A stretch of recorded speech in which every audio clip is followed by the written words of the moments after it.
Okay. Alright, we are back. We are back. Here's hoping that this, doesn't get too complicated, but we'll see, because I've been got stuck on this puzzle. So, because it got super late and I was getting tired. But we've been getting quite a bit of headway on, hold on. Oops. On, the flow of this story, which is going pretty well. So, I need to try and make the root of 9, and we're here. We haven't gotten that far. So let's see where I can take this. Hey, Coke! Evening to you. How are you doing? Yeah. Let me into... Crying out loud.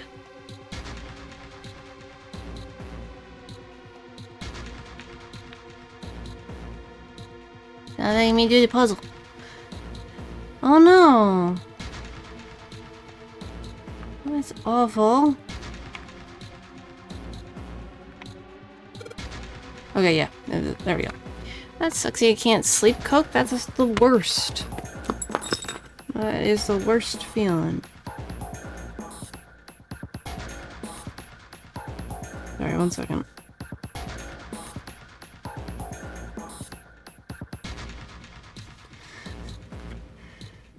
Sorry, I just got a text from my friend. It's kind of okay because after tomorrow I have 2 days off. Oh, that's good, but still, you gotta get your sleep, man. Sleep is important. Sleep is very important. Okay, get my calculator off. But that's still good that you have some days off for that. Okay, so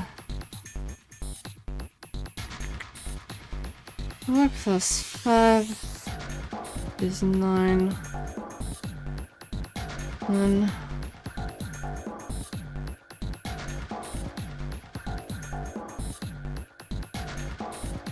No. 4 plus 5 plus 1 is 9. And 7-day work week almost. Ooh, that sucks. That really stinks.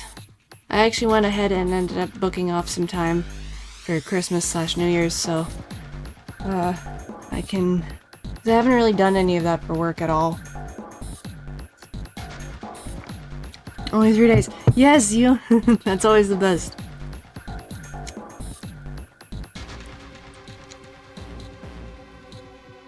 Oh, okay. So let me 4, 5. Oh, I can't do 1. Wait, no, I can still do it with 2, I think. Plus 7. Yeah.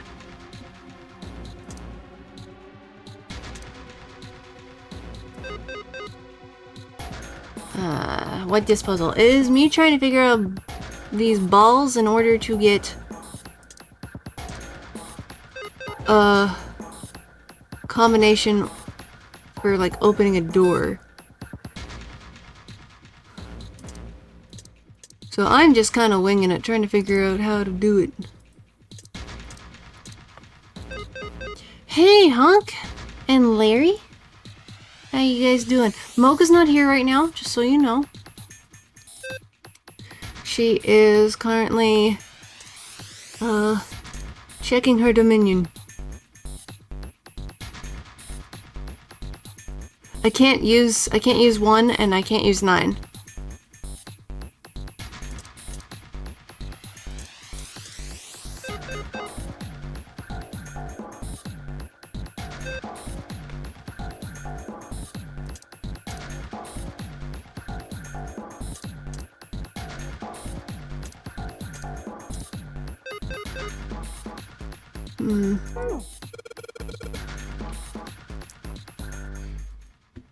Ugh, okay, so Let me try reading this again. When you touch a numbered area, that area will be selected. And it will turn blue to indicate this. Touching a numbered ball after selecting an area will cause that ball to move to that area. However, you cannot move the red balls. Move 3 to 5 to a single area. Okay, well, every single time I try, it always makes me do 5. Can I? Oh! I'm dumb. Okay. So let me then... Because they both have to equal up to 9. So let me do 4, 5, 7, 2. And then, what is 3 plus 6 plus 8?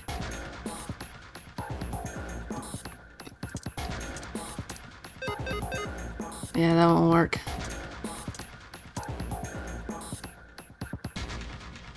Uh, 4 plus 5 plus...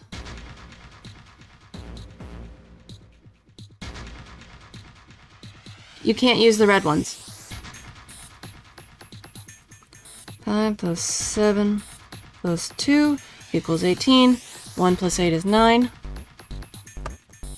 No, you can't use the red ones. You can't use them. So 9. I'll accept red. Yes. Okay, so... what if instead of...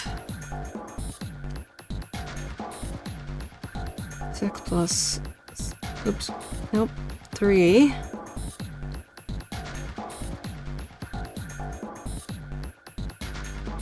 No, that's the same problem. Okay, plus 7 plus 8. Oh no. It's 21, that equals 3. That's not gonna work. Plus 5 plus...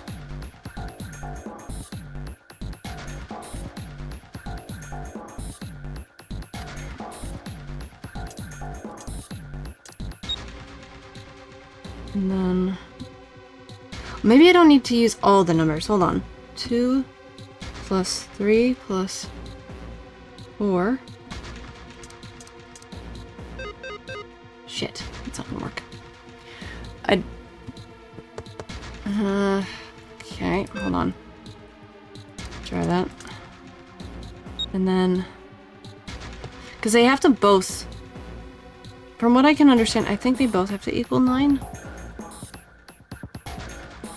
Plus 4 plus 5.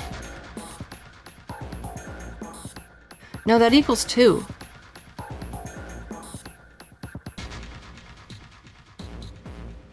Hey, Taken.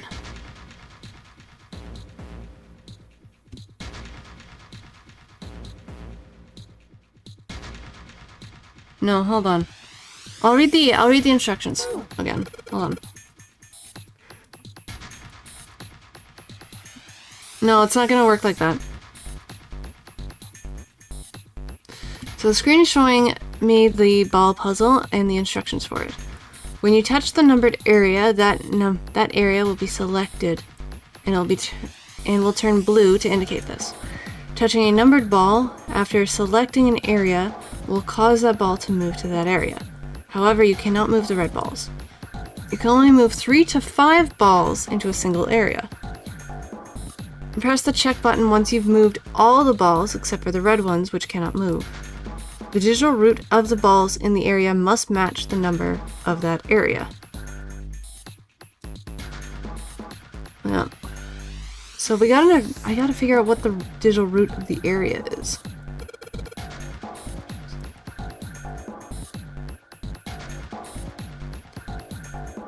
Oh. Oh. Oh, I'm dumb. 1 and 7.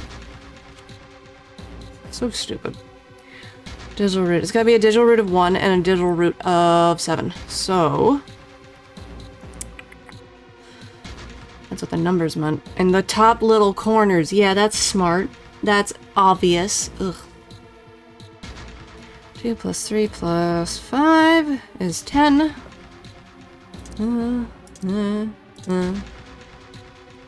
and then, which will equal to 1, and then 4 plus 6 plus 7. Nope, that's not gonna work. Clear, because it's got to be 3 numbers, so 6 plus 7 plus 8 plus 3 plus 4. Oh, that actually works. Nope, no, get back there. Hey, there we go. Yes. Because I literally bullshitted the first 2 ones. There's only 2 left now. You can do it. Sweet. Okay. Numbers. Okay, steering wheel. Cross. So we need this one. No, not that.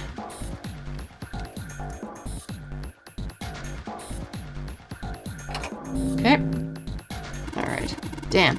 This puzzle looks a lot like the last one. Looks like the rules are the same, though. Don't you think you should double check it? Come on, this is the 3rd time I've done it. It'll be fine. So this is, if you can't think of anything clever, please don't strain yourself. You might hurt something. Damn, Snake, you savage. Shut up. Just give me a break, alright? I'll think of something. Okay, so it's both gotta be 7. So...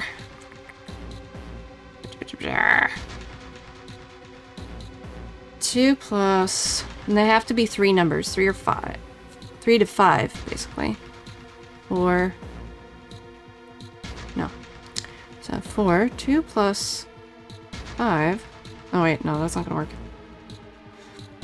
6 plus 4 plus 5. No. That's 8. That's not gonna work.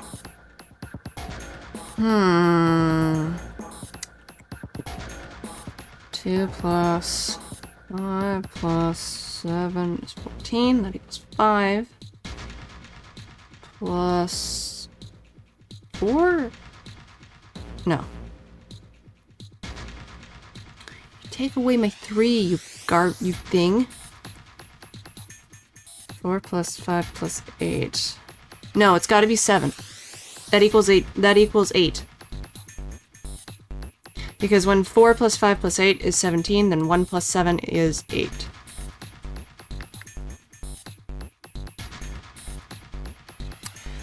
Four plus 5 plus 6? Yeah, here we go.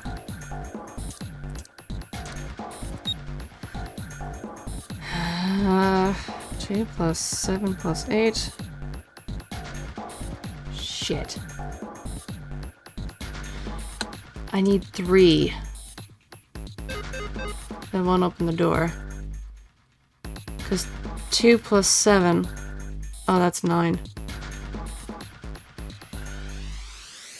Plus 8 is 17.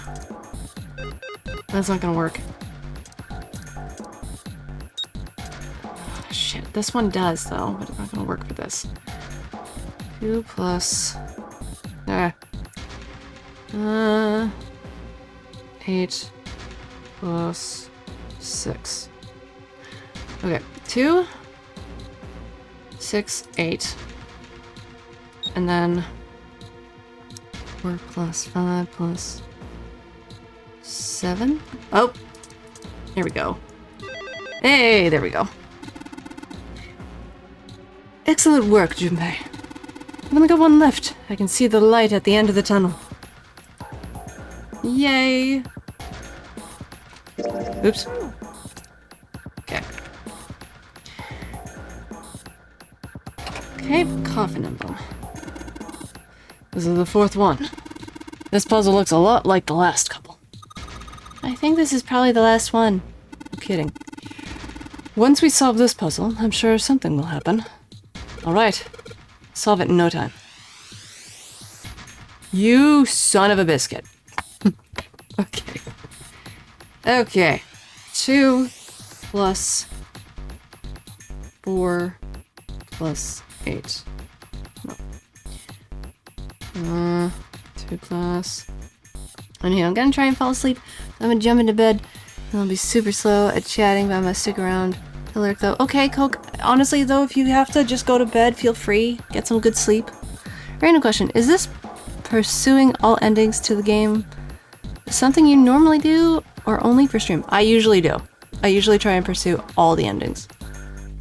Because I want to know all the endings. I didn't for Pocket Mirror, but that was because I'd have to replay the game and there would be nothing different.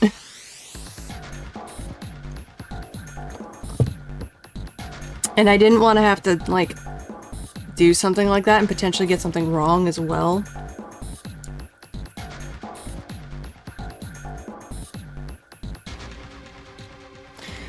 Okay.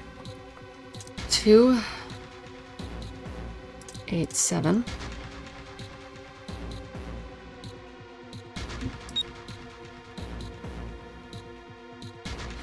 Oh, 4 plus 5 is 9.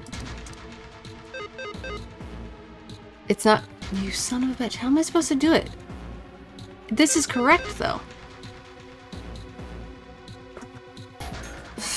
2 plus 8 plus 7 is 17.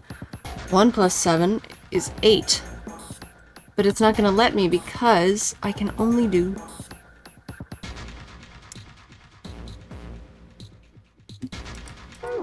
It's not going to let me. No, I know what it is, but it's not going to let me. Because I need... Yeah, I know, but I need... Problem is, I can only move 3 to 5 balls into a single area.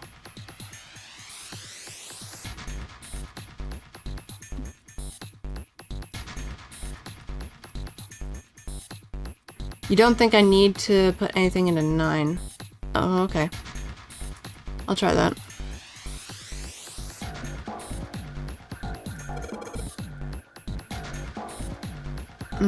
Oh, because 9 is blanked out?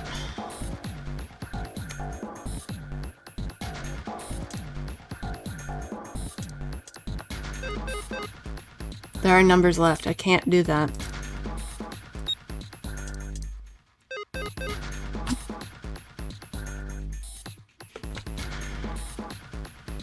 It's not gonna let me.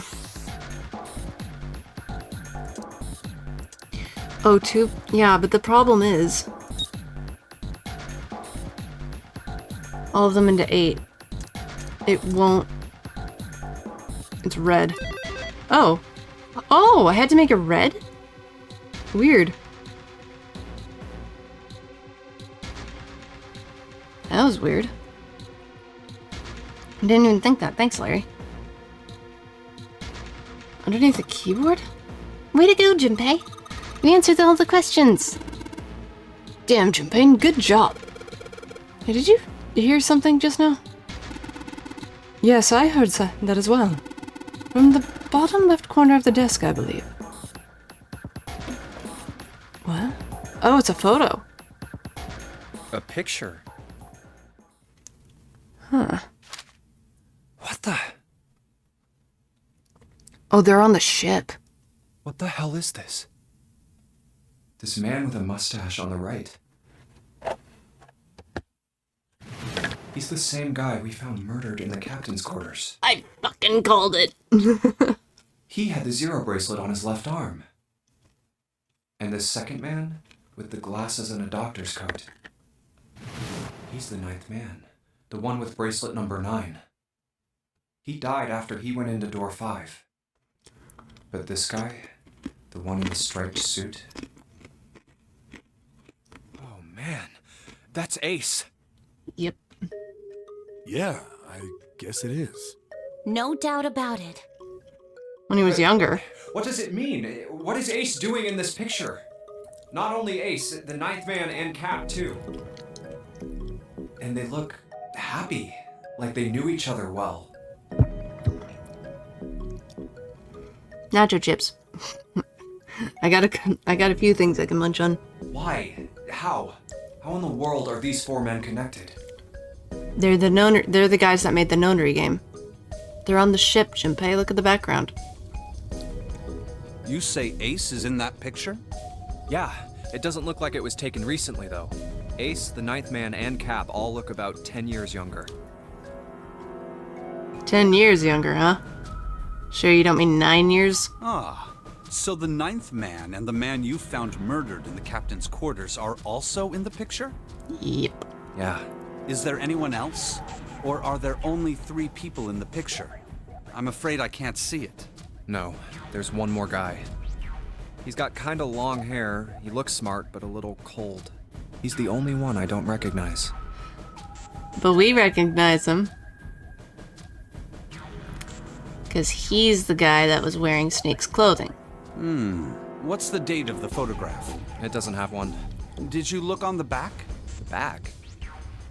Yeah, Junpei, where do you put the date of a photograph on if it's like taken without, digital stuff? You're gonna write it on the back. Yes, the reverse. The other side. Huh. Praying for the success of the Nonary project. With Nijisaki, Kubota, and Musashido. Huh. Then the 4 men in this picture were the organizers of the Nonary game 9 years ago. That means Ace, the Ninth Man, and Cap were all responsible for making it happen. But I feel like I should be more shocked about this. It's almost as if that's just how things were always supposed to be. Yeah, I mean, when you're getting all this kind of information, I guess it would be, again, with the whole thing of being connected, it would definitely kind of feel, I don't know, I guess you feel a little bogged down with all the stuff that you're coming across, that at certain points you stop feeling a little shocked.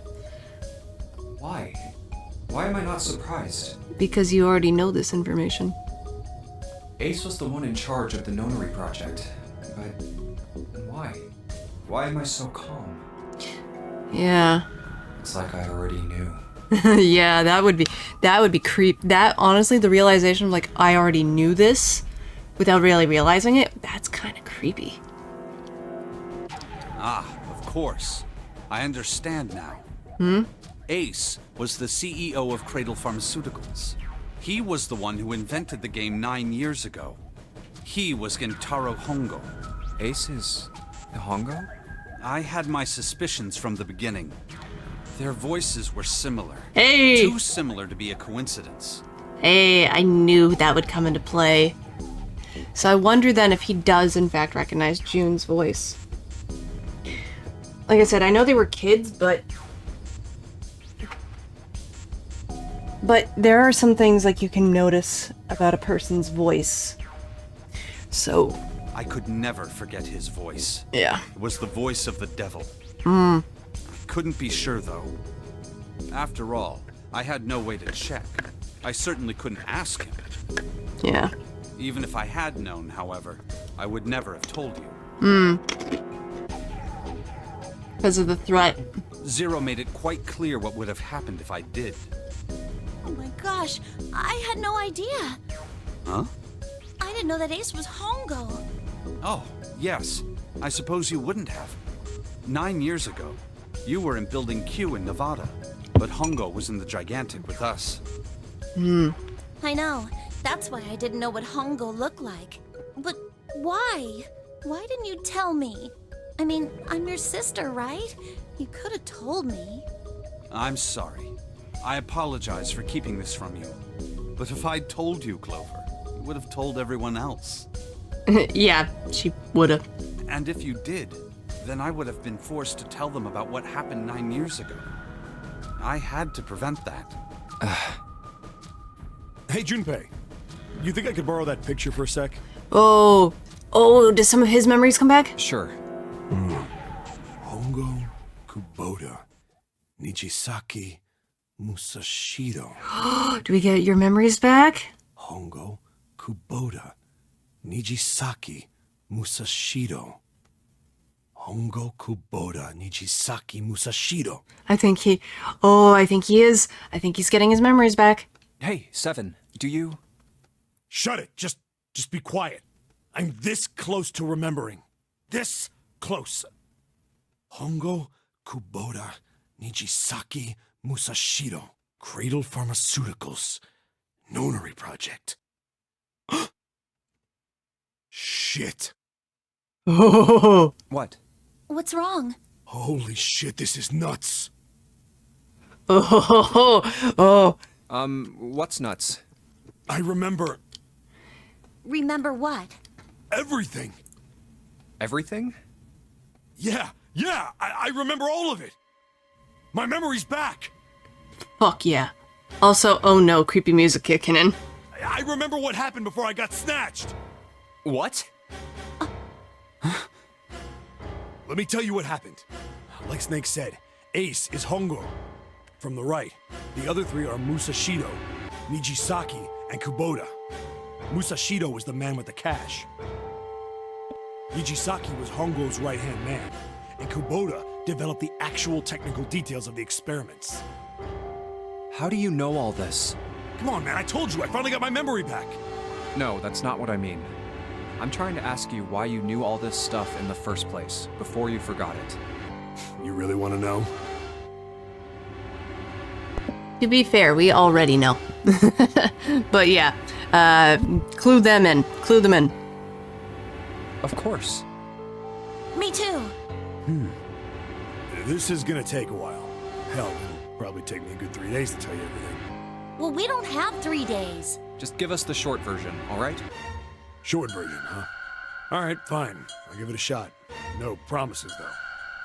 I'm a detective. It's a little awkward to say this about myself, but you could probably consider me a lone wolf type. I hold to my own code, because I think doing what's right is more important than doing what you're told. I mean, I get that completely. That's why I followed my gut that night. A slim lead brought me to the wharf.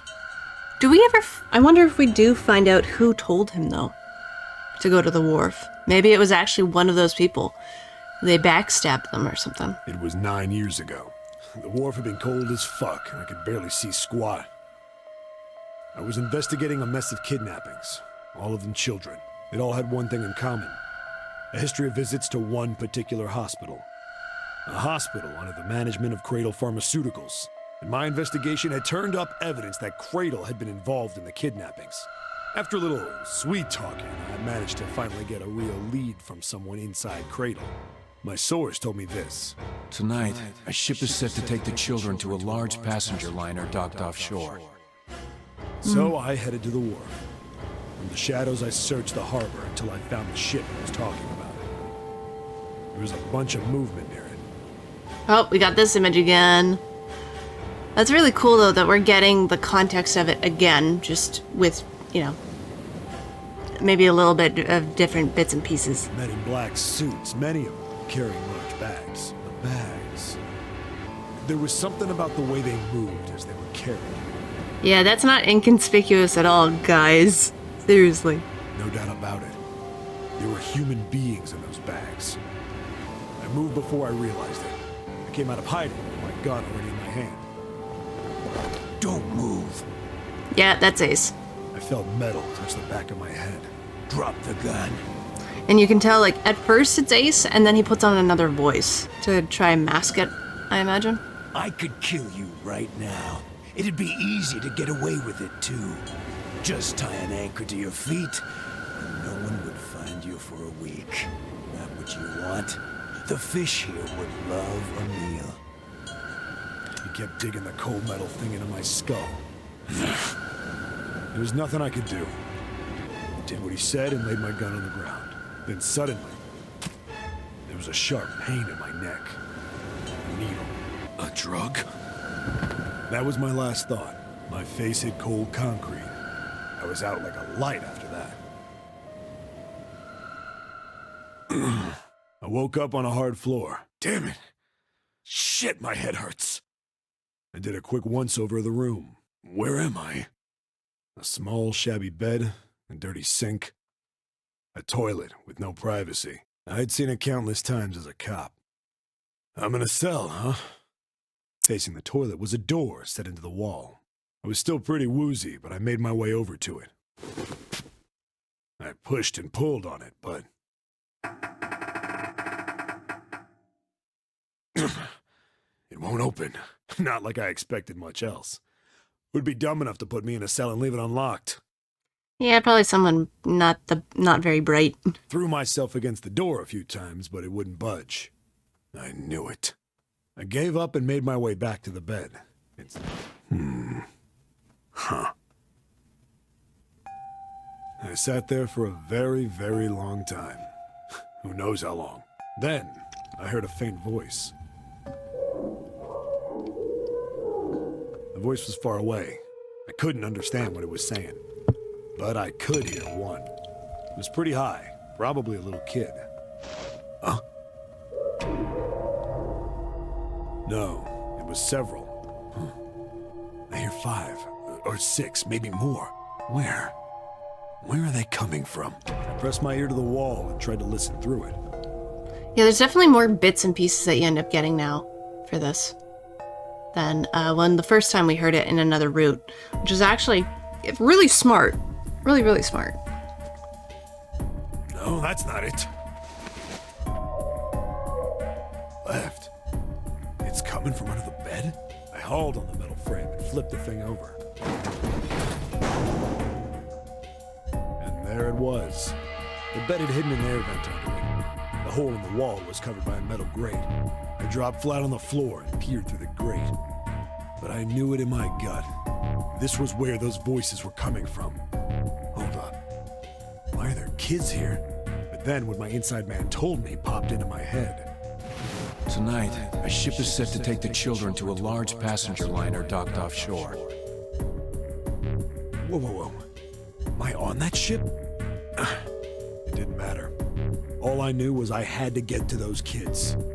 I checked out the metal grate. Could I fit? I mean, from this angle, it looks like you can't, but I mean, never know. Mocha's here. Mocha has returned. Hi, sweetie. Meow. Hi, kitty. Here's your Mocha. Meow. Hi, sweetie. Yes, Mocha, hi. I stuck my fingers in and grabbed it. And then...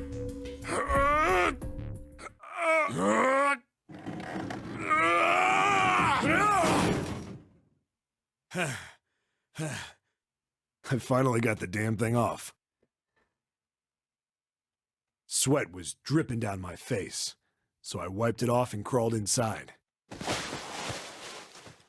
The first bit or so was tight. I had a wriggle on my belly. It wind up eventually, and there was space for me to crawl along on my hands and knees. I went from crawling like a worm in dirt to skittering like a bug.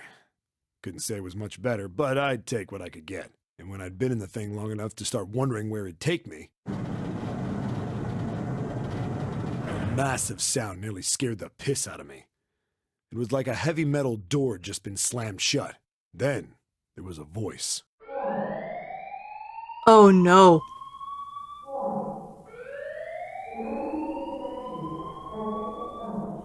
Oh no.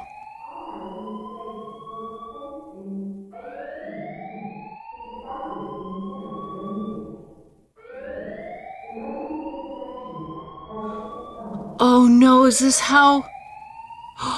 Why June got the fever? Oh my god. She died in the incinerator. That's why why this June keeps getting fevers. That's dark. What? I wasn't sure what it meant, but anything with incinerator is bad news. Yeah, no kidding. Then, almost as if that was a cue, I heard a mess of young-sounding voices. A bunch of them were straight up screaming in terror. And all the sounds together made a howl that made the hair on my neck stand straight up. Damn it! What the hell is going on here? I scrambled through the duct as fast as I could. I made a giant racket, but I didn't care at that point. I soon found a metal door on the left side of the duct. The kids were screaming on the other side. I found it. I yanked the handle and threw the door open. I almost ripped the metal off its hinges.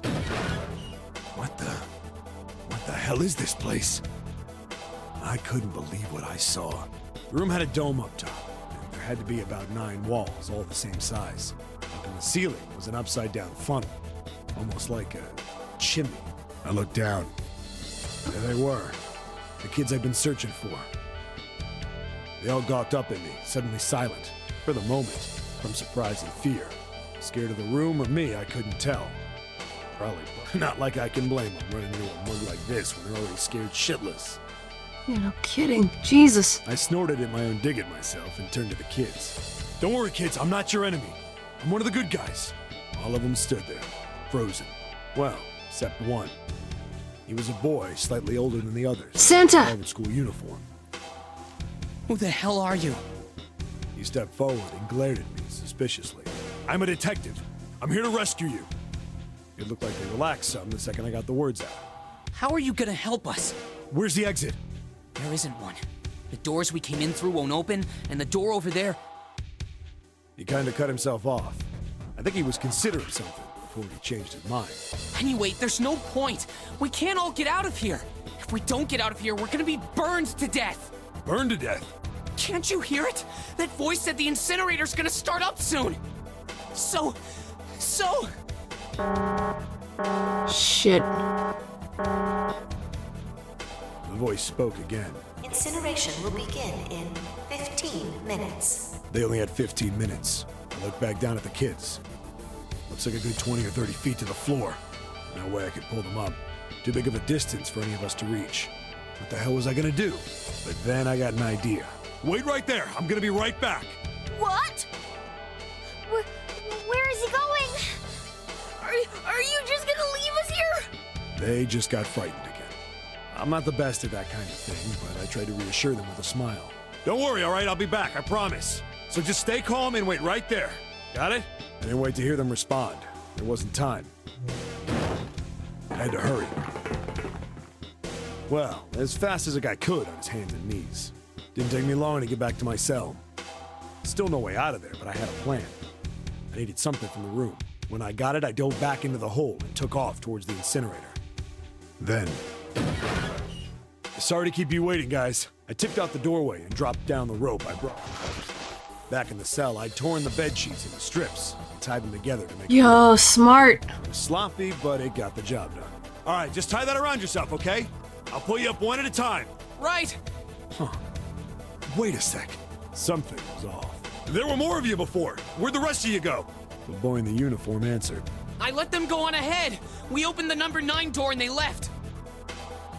What? You're telling me you opened that door? That's what I said. Then what the hell are you doing here? We couldn't go with them. Why not? Look, the only people who can go through the numbered door... He was in the middle of explaining when...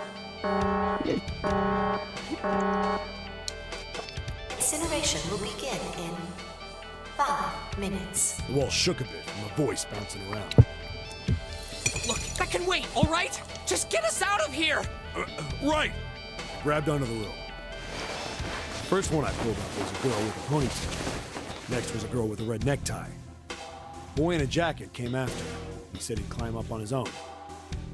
The boy in the uniform was the last up. Like the other kid, he climbed up the rope himself. He looked pretty scrawny, but I guess he was stronger than he looked. He moved fast, but when he was almost to me, we heard some knocking. Everyone looked at the door. It had a thick, square window set into it. On the other side, an angry face was staring in. Oh, let me guess. Ace. God damn it! What's going on Yep. here? Holy shit, that's creepy. Why is the room empty? Where the hell are those fucking kids?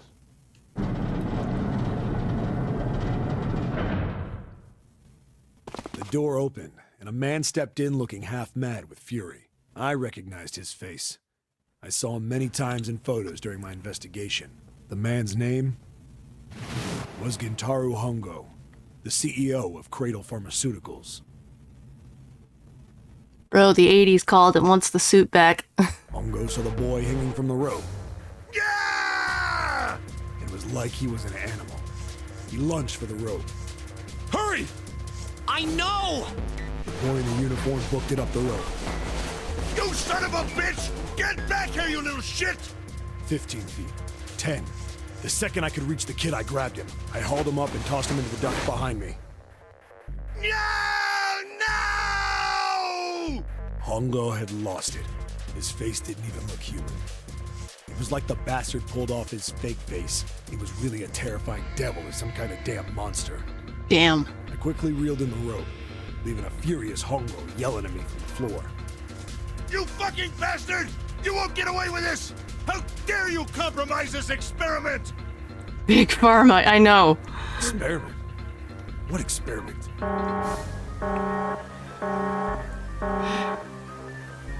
Incineration will begin in 1 minute. Hey, old man! What the hell are you doing? Hurry up! The boy in the uniform was trying to get my attention. I may have thrown a salute in the raging asshole's face before I closed the door behind me. No point to going back to the cell, so we went down the other direction instead. After about 30 feet, we came across another duct on the left. This one was heading down. Everybody nodded and took turns sliding down it. The duct emptied us out into a narrow hallway. There was a door on either side. The one on the left was a normal double door, but the one on the right was familiar. It had black and yellow stripes, and a device next to it on the wall. A plate on it read, Incinerator. Incinerator? Yeah, that's where we were. It was the girl with the red tie who answered me. We were inside an incinerator? Yeah, Hongo might still be there. It looks like it's been shut off, though. Wait, what? If he's still in there... Yeah, that's not good. That meant we better. We gotta get out of here. Go to the other door, hurry! The kids started running, and I was close on their heels. On the other side of the door was a large spiral staircase. Run! Didn't need to tell them twice. We went up and up and up. Our feet pounded the steps, our arms pumping fast. We went round, round, and round like the devil was on our tail. The stairway kept going. We passed a couple of landings when the boy in the uniform suddenly spoke. Something's up. Akane's not catching up to us. Oh no. Akane? My kid sister. The girl with the red necktie. Shit. Akane. That's strange. I didn't remember seeing that name on the list of missing kids. Hey! Akane! He kept his hands around his mouth and yelled. Nobody answered. Oh, that's weird. That line's not voiced. Nobody answered him. Maybe we outran her. The boy in the uniform skidded to a stop. I stopped too. And so did the other two kids. When did we do that? Well, we passed a couple big rooms on the way here. Maybe she took a rest in one of them? No, that's impossible. Sorry, Grandpa. You keep going. I gotta go look for her downstairs. He turned to go. Hey, kid, wait! God damn it, I said wait! I don't think the kid even heard me. Fuck! I spun around to the boy in the jacket and the girl with the ponytail. I'm going after him. You two keep going, all right? You got it? The girl nodded and ran up the stairs. But the boy... I'm going with you. I didn't have time to argue. I just nodded and took off down the stairs. We ran all the way to the bottom floor, calling for her. Akane was nowhere to be found. God damn it, where the hell did she go? I could tell the kid was frustrated. And then suddenly... Help me! Somebody help me! We heard a girl's voice.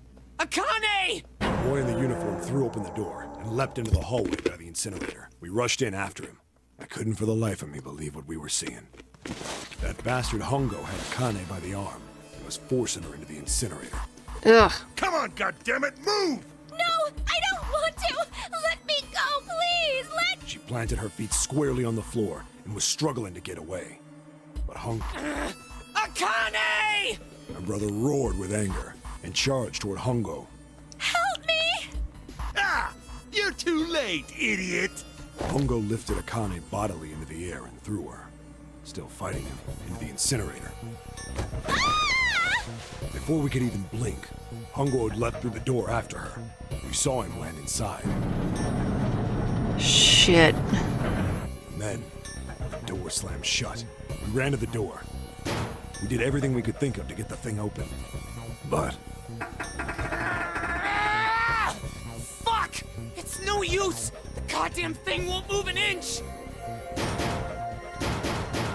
He started slamming his fists against the door. He was close to shattering his knuckles with how hard he pounded on it. Akane! Akane! Are you okay? You came back! Her voice was muffled, but all of us could hear the sheer terror in it. What should I do? I think I'm trapped in here! Where's Hongo? He went out the other door! What? Warning. Warning. Emergency incineration command has been acknowledged. Automatic incineration will take place in 18 minutes. Bitch. Please evacuate the incinerator immediately. Repeat. Emergency incineration command has been acknowledged. Are you fucking kidding me? It's the same damn thing. Yeah, we're here. Just hang on, all right? We're gonna figure out a way to save you. His words would have seemed like a sick joke to her if she'd been able to see how white and bloodless his face was right then.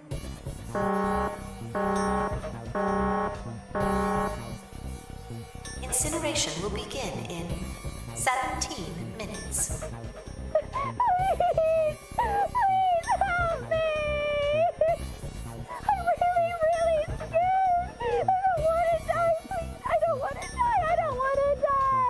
It's gonna be all right. I'll figure something out. I promise. I promise, okay? You hear me? I promise. Oh, God. It was torture listening to her sobbing on the other side of the door. Her brother was nearly crying himself. He could only stand there, fists clenched so tight his knuckles were white. How come they're not going back into the vent that they came through? Or unless it was from the ceiling. Oh, wait, no, they slid down it. That's okay. They wouldn't have been able to climb back out. What happened then? Come on, man. Put yourself in my shoes. It doesn't end good. You think I want to remember that? Then... Yeah. Shit. If I'd known it was gonna be like this, I almost wish I hadn't remembered. Yeah. That... God damn it.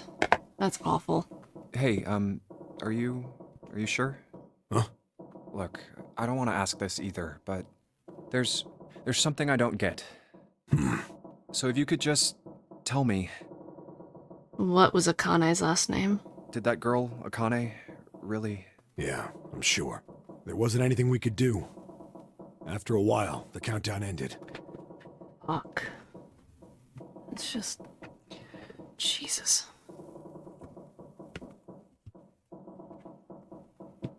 And we heard something... burning. The fire stopped, but we still didn't move. Me and the jacket kid were frozen. The boy in the uniform collapsed as if he couldn't hold himself up anymore. A few minutes passed. The door opened. The boy in the uniform tripped over his own feet running in. We followed, too numb to speak. The air in the incinerator was hot. Every breath made my lungs feel like they were on fire. It was like standing on hot asphalt. The air was wavering, and in the middle of the room, there it lay. Oh, God. The kid's legs were shaking so bad, I don't know how he managed to walk. I couldn't see his face, but his body somehow looked empty. Finally, he reached it. He fell to his knees as his legs gave out on him. And then...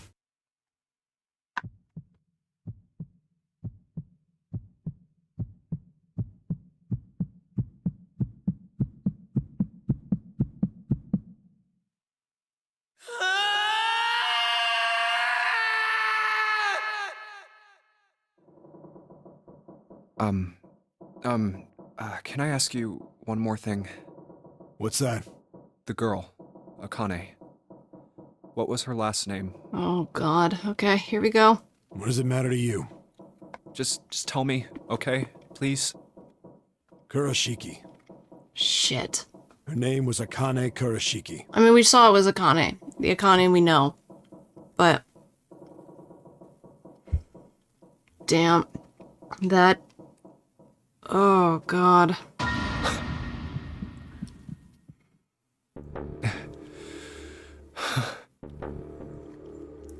You were there that day, weren't you? But he couldn't have been. That's impossible. He couldn't have been there. The tall kid in the jacket. That was you, wasn't it? No. That was Snake. Yes, Oh, it was. Yeah. You There- are correct, Detective. Oh, he was mentioning it to Snake. I thought he was talking to Junpei. I'm sorry. Don't misunderstand me. I told you before how Zero threatened me. There was nothing I could do. I couldn't say anything about what happened 9 years ago. So you're saying you're not working for Zero, right? Of course not. Clover, what about you? Hey, come on! You really think I'm working with Zero? I told you before, you idiot! I was in Nevada, in Building Q. I did hear that a detective rescued the kids on the boat, but I didn't know it was you. Well, I guess I believe you. All right, let me ask you another question. Santa's real name is Aoi Kurashiki. He's Akane's brother. You know that? Fuck. Oh, I hate this. Where the hell am I? I'm here now. Okay, oh god. No, I didn't. Did you? Well, yes. I know Aoi Kurashiki was her brother. But I didn't know he was Santa. At least not from the beginning. When did you realize it was? 9 years ago, he was in the middle of puberty. His voice is entirely different now. Oh, okay, so I guess I was wrong then. But maybe something kind of clued him in that was Santa. I'm ashamed to say that even my exceptional hearing wasn't able to make that connection. Okay. As such, I had no reason to think Santa was Aoi. When did you figure it out? Clover told me that Santa might have been one of the subjects of the initial experiment. It was only a short while ago, while we were leaving the library.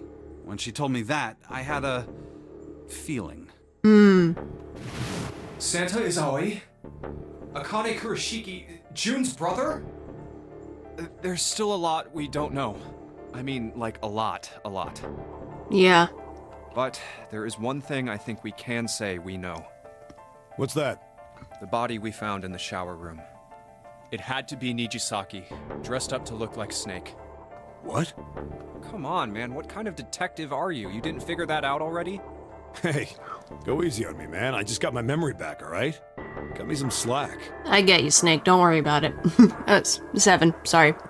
I get you, 7. Don't worry about it. It's all good. Trust me. Well, if he is, the 3 murders make sense then, don't they? Yeah, that's right. Murder.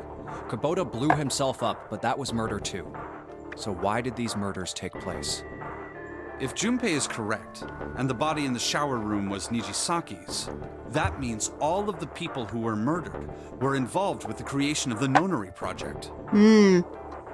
Oddly poetic for them to be killed in another version of their own project. Or maybe you would call it karma. I'm not sure. Poetic karma? Poetic karma could be a thing. Kubota, the person who conducted the actual experiments. Nijisaki, Hongo's assistant. Musashido, the man who financed the project. You mean this was all just revenge? Santa is Zero. He's getting revenge for the death of his sister. That's why he killed them. No, I don't think Santa actually murdered anyone. If I'm right, then it's not hard to figure out who the next victim's gonna be, is it? Ace. It's gonna be Ace. I'm pretty sure I don't have to tell you. Yes. Yep. Right. The next target will be Gentaro Hongo.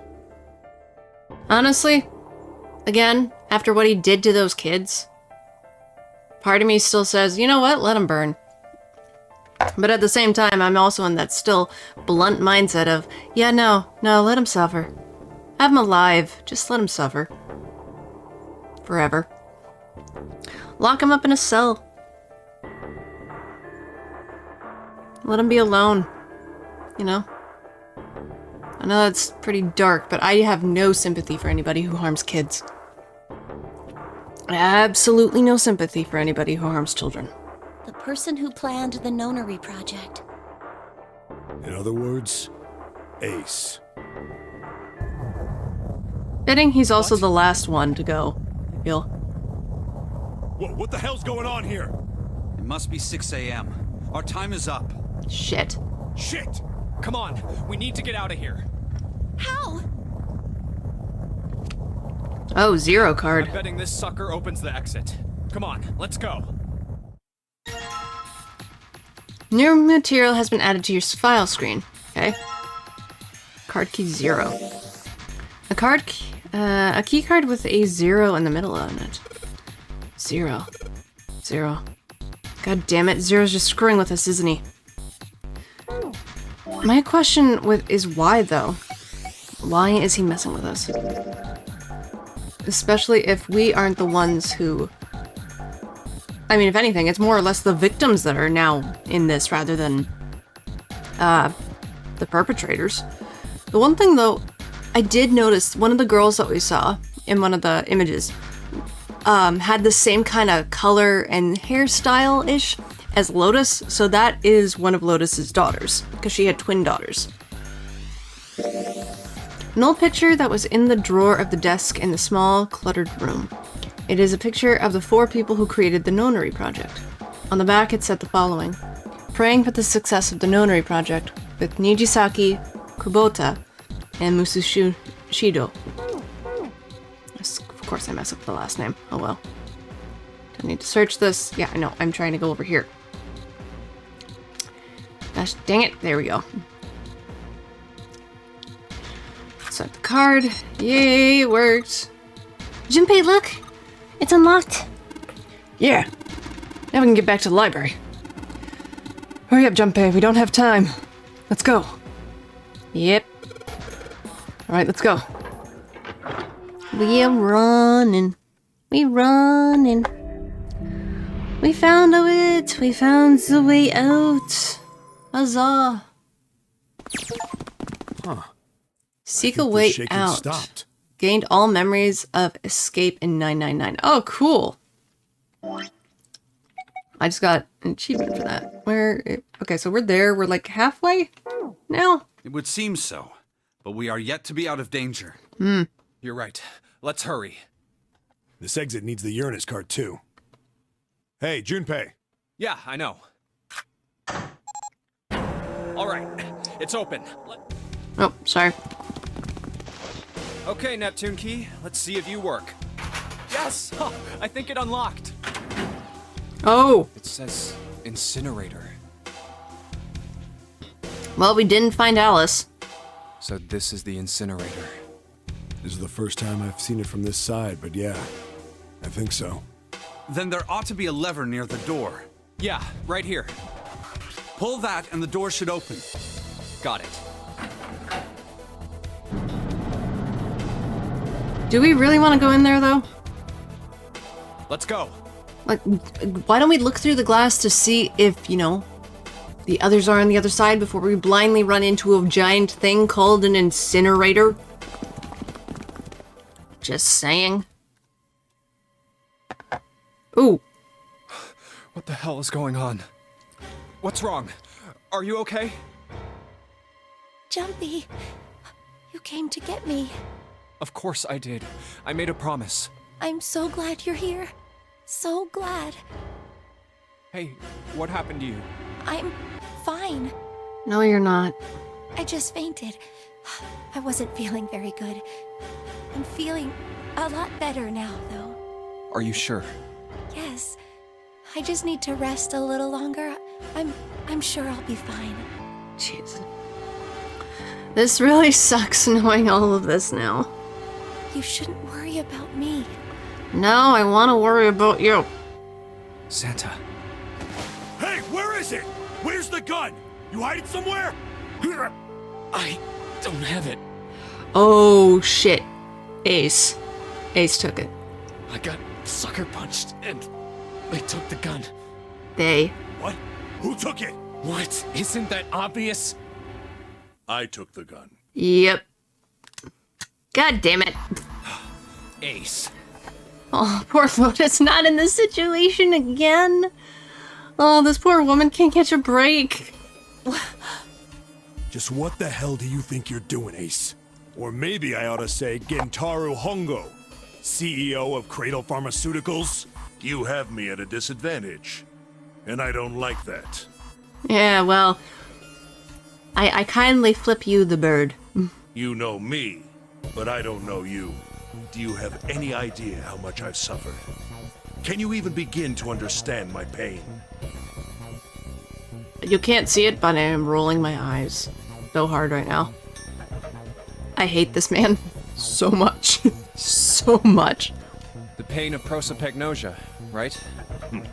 Another irritating insect. And how do you know that? Good question. No matter. If you don't want to answer, it makes no difference to me. This is a waste of time anyway. It's time for me to go. First is 1. Give me your hand. 8. And with this, 9. The ninth man. Kubota's bracelet. I believe I've won this game. Oh, that's not gonna work, is it? I've had quite a time playing with you. I must thank Zero, I suppose. Wait, what? Ace doesn't know who Zero is.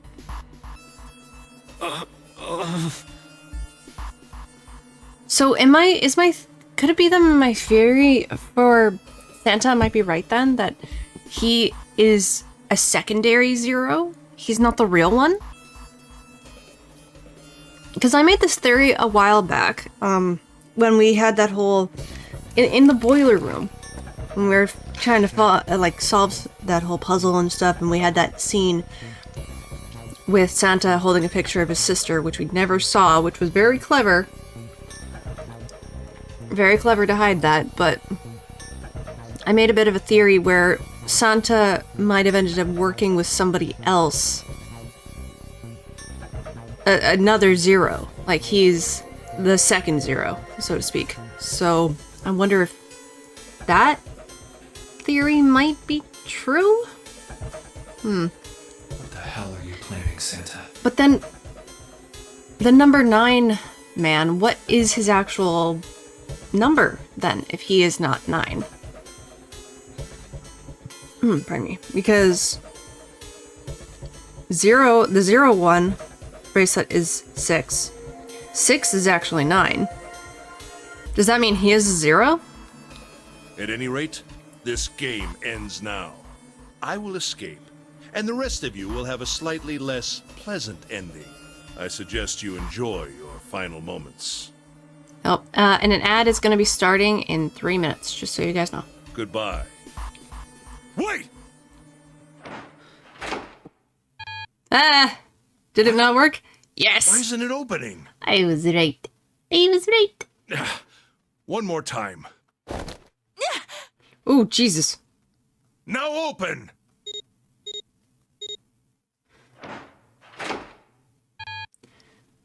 You know what would be a plot twist? Oh no. This? Oh no. Why? What do you think would be a plot twist? That digital root should be 9! It has to be 9! It's not 9. Then why? Why isn't it opening? If June was 0. Oh! Yeah, that would be a good plot twist. I don't think she is, though. I honestly feel like she somehow is, like, just unwittingly involved in this whole situation. At least in this bit. I don't... Obviously, with what happened 9 years ago, yeah, that was awful. But I'm wondering... Because I don't feel like she would be 0. In my gut, she's not 0. Now! Yes! Punch him! No! Oh. Now kick him! Kick him in several places. Oh, that was close. Too close. Thank you, Seven. Lotus, you have the opportunity. Kick him. Kick him. You have heels. Kick him. Don't mention it. Just one punch ain't enough for this piece of shit. Yeah, no kidding. Do more. Do more. Many of us here are probably munching popcorn. I'm totally fine with you beating the crap out of this man. After what he did 9 years ago, I ought to rip him to pieces. But if a suspect can't talk, they ain't much good. True enough. Once he's locked up in a cell, we're gonna have a little chat. Oh, man. I like 7. 7's great. 9 years ago? Then you must be... Yeah, you finally figured it out, dumbass.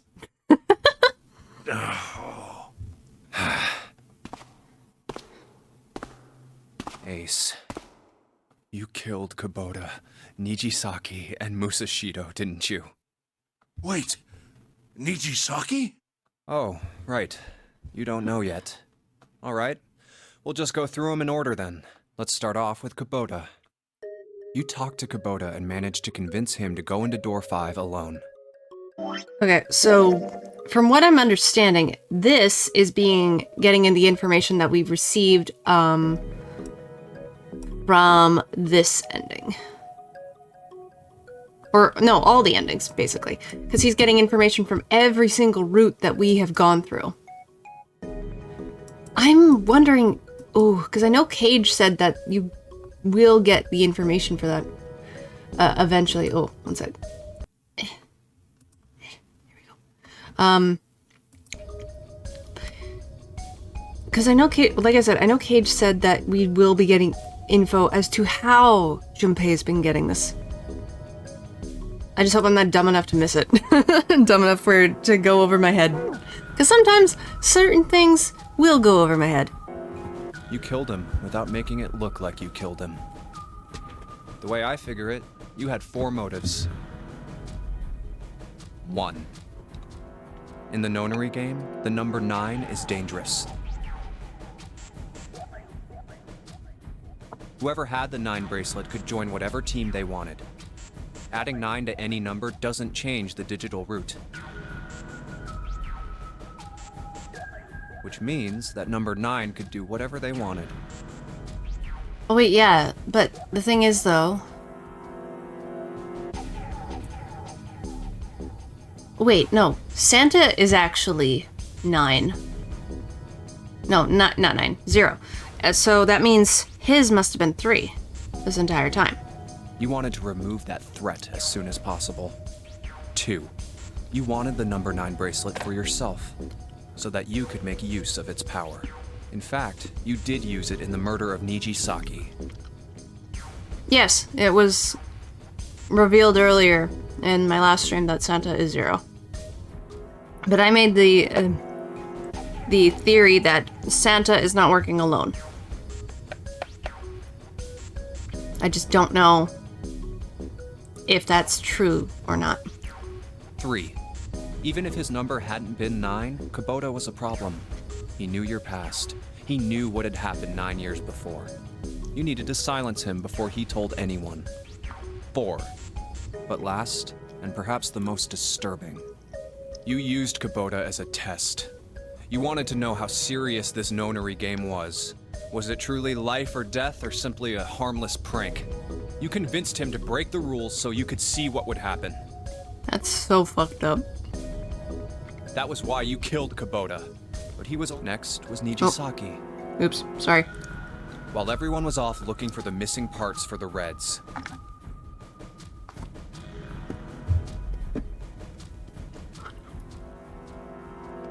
You ran into Nijisaki near the big hospital room. However, because of your prosopagnosia, you didn't realize he was Nijisaki. Chiefly because, when you met him, he was dressed like Snake. That was why you thought Nijisaki was Snake. No, that's not... That was Nijisaki? Why? How did... I'll get to that. Anyway, you thought he was Snake. Snake was one of the kids in your experiment 9 years ago. You remembered him because he was the blind kid. But his presence made you think. Snake was one of my subjects 9 years ago. He probably hates me. But if that's true, why isn't he saying anything? Is he keeping quiet because he can't see? Or perhaps he's working with Zero to get revenge on me. Whatever the reason, anyone who knows my past is a threat. Before he tries anything, I need to get rid of him. That was when you decided you had to kill him. The murder weapon was Kubota's bracelet. You just waved it over the Red. Verified your own number and then grabbed Nijisaki's arm and forced it over the scanner panel. Perpetual loading screen, oh no!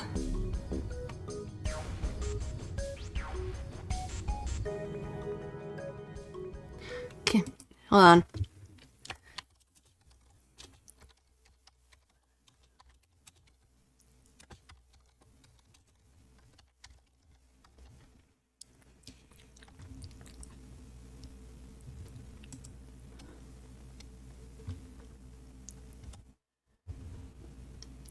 I hope you're able to refresh it.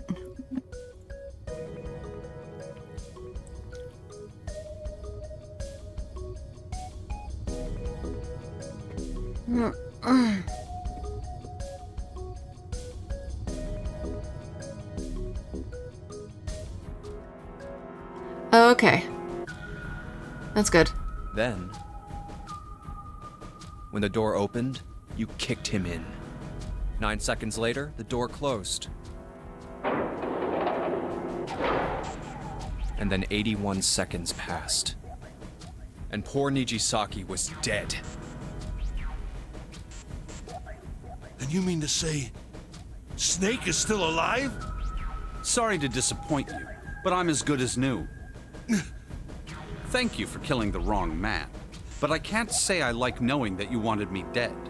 Although, to be honest, even if you hadn't tried to kill me, I would still hate you very much. Yeah.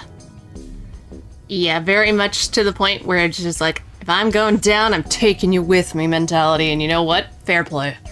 I respect that. Well, I wouldn't blame you. Last but not least, let's talk about Musashido's death. This one I'm confused on, because obviously we knew Ace killed those two men. Obviously. But how did he kill the captain? When Clover and I were investigating the chart room, you came over to talk to me. Do you remember what you said? Oh, this scene. A pocket watch. Might I take a look at it? I handed it to you, and you left the room. Oh. You had been in charge of the Nonary project. Of course you would have known the solution to every puzzle, which would mean that you also knew how to get out of the wheelhouse. All you had to do was place the watch in the indentation on the door to unlock it. With the door open, you could enter the captain's quarters. So in other words, he had to cheat the entire time. God damn it. You jerk. Musashido was there.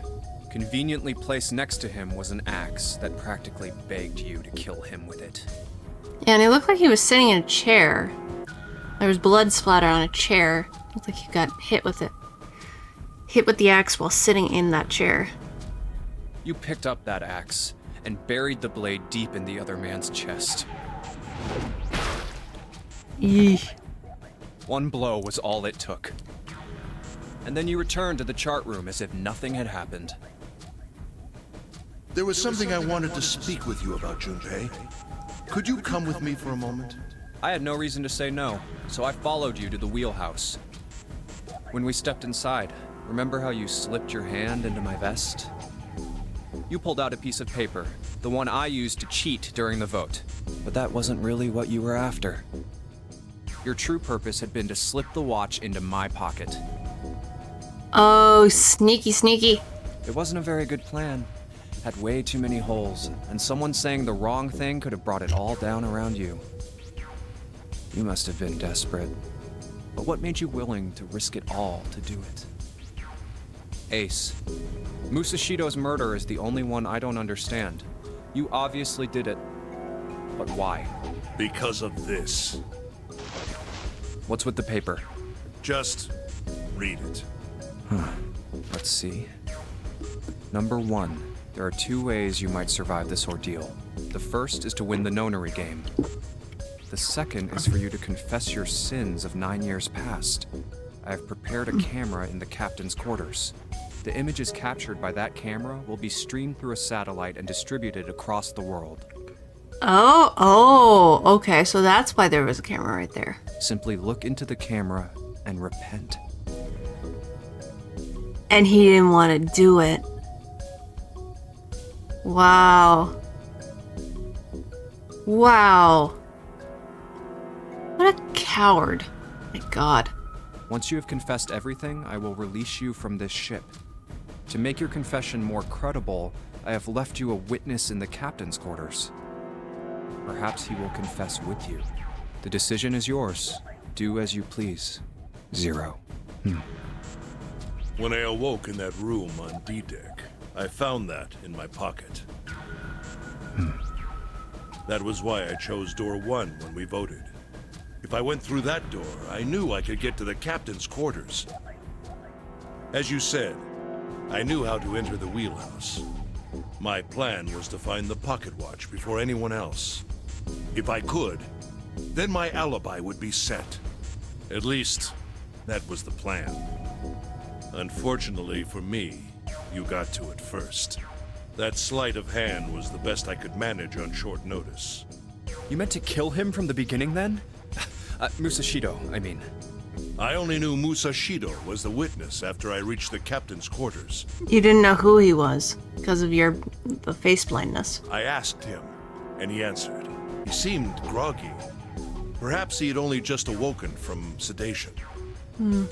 I suppose Nijisaki was in much the same state. He seemed confused and disoriented when I encountered him. But yes, you are correct. I intended to kill him from the beginning, even though I didn't know who he was. Wow. I proceeded to the captain's quarters in order to remove this so-called witness. That's why he was... Okay, yeah, that makes sense as to why he was so desperate to get to the captain's quarters this whole time. Wow, okay. Ace, you figured it out, haven't you? You were being manipulated. Yes, so it would seem. I was little more than a puppet, in many ways. Everywhere I went, everything was already prepared. The Reds in the large hospital room were dismantled. Nijisaki was dressed like Snake.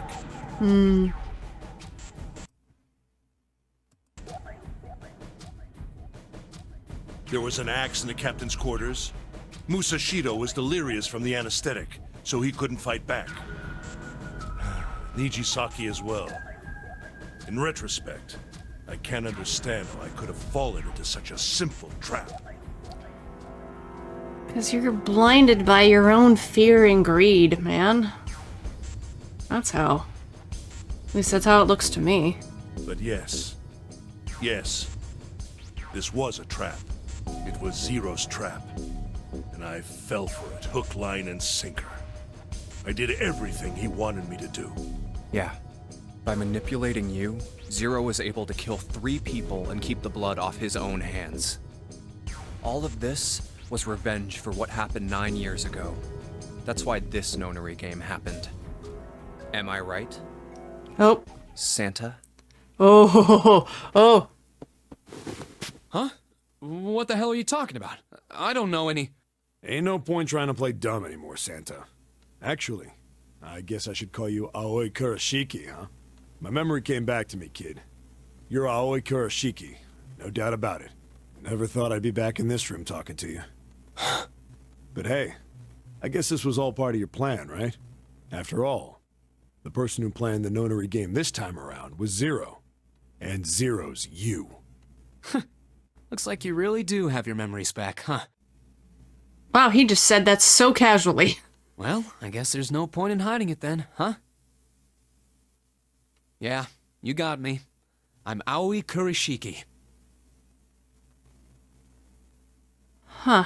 I was one of the kids in the Nonary game 9 years ago. I made it out. So did Snake over there. But there's one thing... No, I guess there's 2 things you got wrong. Number 1, I ain't Zero. Oh. Huh. What? Wait, what? No, this is a plot twist. This was very much... This is a plot twist. He's not Zero. Okay. So if you're not Zero... Who is? Sure, I was helping Zero out, but I'm really more of an assistant, like a secretary. Ah. Okay, so no, I kind of was right. He wasn't really Zero, but he was still helping Zero. Then who the heck is Zero? But an assistant's only an assistant. I didn't come up with all this. All I did was follow Zero's orders. Then, if you're not Zero, who is? Calm down there, Junpei. Didn't I say 2 things? You made one more mistake. Junpei, you just said all of this was revenge for what happened 9 years ago. That's why this nonary game happened. Oh. But that's not it. Revenge isn't the only purpose. Oh? There's another reason you guys are playing the nonary game. And that would be what? To save someone. Save someone? Right. What? You were brought here to help my sister. What? To save Akane. What the hell are you talking about? Akane Kurashiki died 9 years ago in this room. I was there. I saw... She's gone! Oh, shit! What the hell? Where is she? Where's Akane Kurashiki? Ugh! Oh, my head! My head, it feels like it's gonna pop. 7! What the hell is going on? I don't know, I just... Oh! I swear to God, my head feels like it's about to explode! Yeah, you and me both, buddy. The fuck? What was the Nonary Project? I'm sure you know already, but I'll tell you one more time. It was a project designed to test a particular phenomenon. And what was that phenomenon? For 2 organisms to communicate with one another in the absence of physical contact. The morphogenetic field theory. Could human beings use these invisible fields to exchange information? That was what this experiment was conducted to determine. There were 2 separate locations.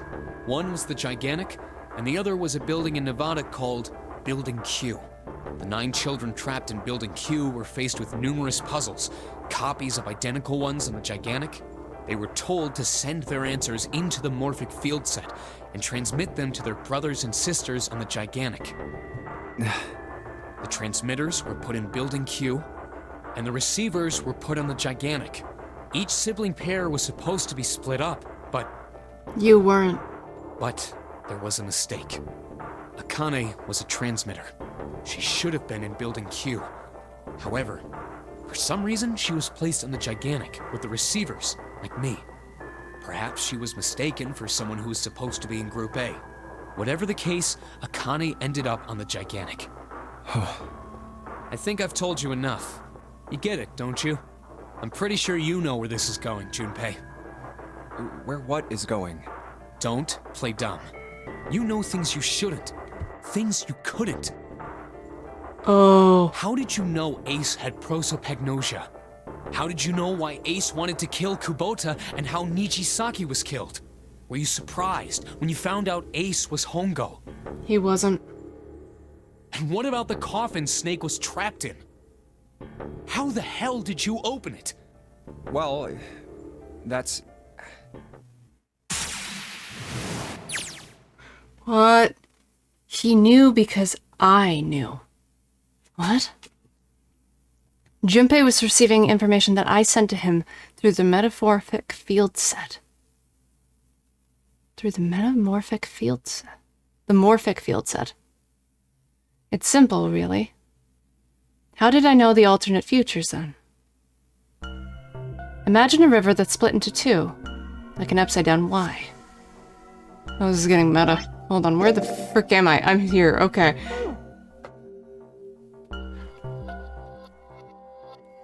The river flows from top to bottom, from a single stream into 2 branches. It only flows in one direction. It can never flow backward.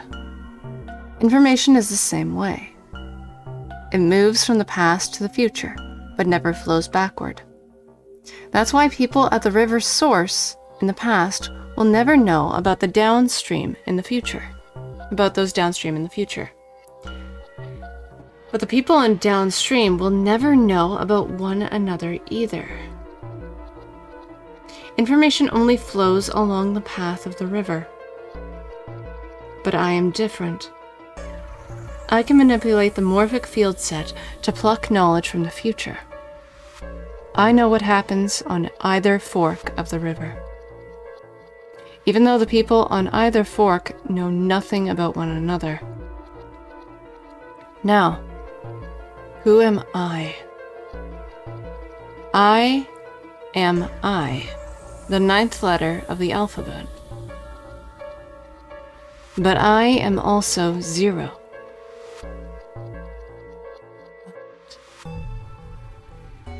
No, that's not true. I'm not really 0, not yet. Perhaps you can say I am less than 0. 0 is my future. In 9 years, I will be 0.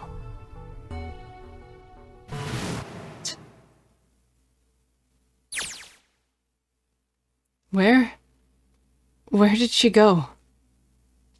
June. No, Akane. Where did you go? Santa!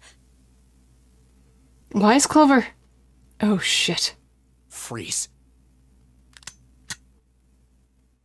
Santa's got the gun. Guess he picked it up when we weren't watching. Looks like he's turned the tables on Ace, though.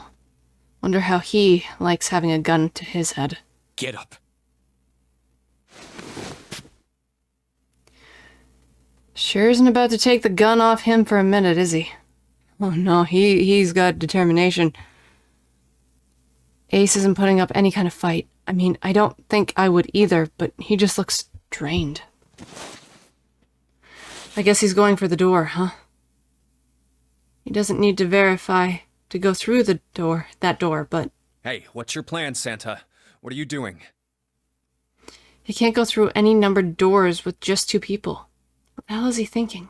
Didn't I tell you? I'm Santa Claus. It's time for me to go make a wish come true. What? To make your sister happy. That's it? That's all he's gonna give us? The hell does that even mean? Shit, they're out.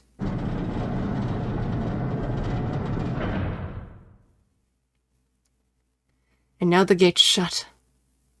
Looks like the rest of us are stuck in here. They're all looking at me. At least Seven's headache is gone. He seems to be all right. Well, I guess there's no harm in trying. Let's see if this door still opens. Damn. Well, it looks like this door isn't opening anytime soon. Oh no. You mean we're trapped? Shit. Shit. So it would seem. What the hell is Santa trying to do? Oh my gosh. Oh my gosh, what? Have you considered where we are? There can really only be one thing Santa would do now. No, you can't be serious. Oh, but he is. Shit, we gotta do something. We don't have any voice dialogue right now. What the heck's going on? Maybe we can still get through door 9. There's the red. Yeah, alright, we can do this. I've just gotta... No, this is not gonna work. There's no way. The 5 of us can't open this door. 2 plus 4 plus 5 plus 7 plus 8 equals 26. 2 plus 6 equals 8. Is there a combination that'll work? Junpei, can I borrow your pen and notebook? Oh, she's gonna do it. She's gonna write it down. Please do. Sure, why not? I don't think I'm going to need them. Ever again. What? Well, she certainly looks purposeful. Looks like she's writing equations. A lot of them. Huh. Oh man. She doesn't look very happy. What? Hey, no need to be ripping out pages like that. Jeez. What the hell are you doing, Clover? Give me that! Alright, at least Seven's got it away from her. Maybe now I can look at what she was writing. Let's see.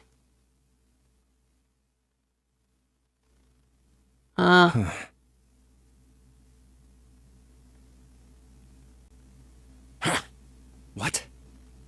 And there's no other way? 2 plus 4 plus 5 plus 7. We have to leave Lotus. Oh, fuck, no.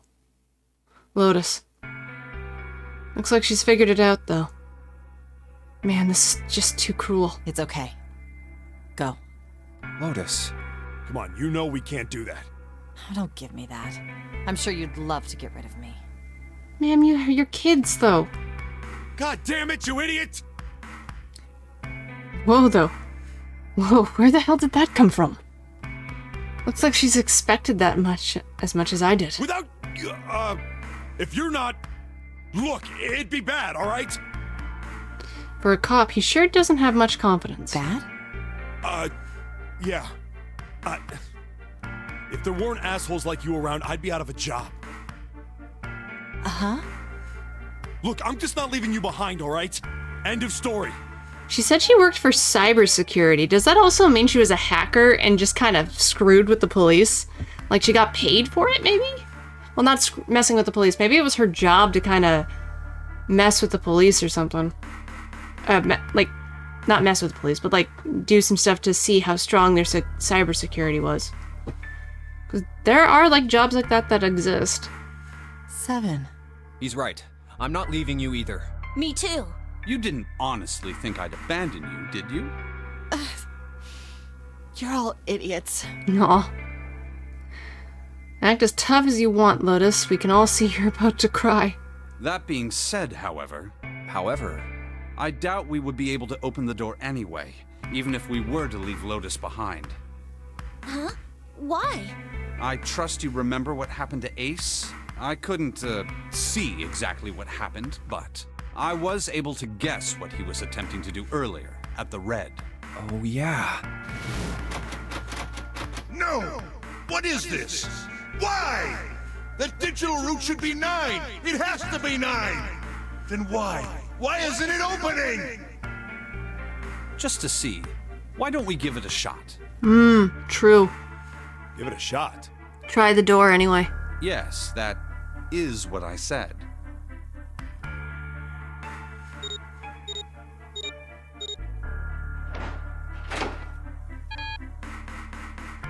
Two plus 4 plus 5 plus 7 equals 18. 1 plus 8 equals 9. You were right. It ain't opening. But it did open 9 years ago. The digital route was 9 then, I'm sure of it. You think maybe they changed the settings? Perhaps. Shit. If we can't get through the door, we can't get out. The walls are too high. The walls are way too high. There's no way in hell we could get to the hole 7 popped out of 9 years ago.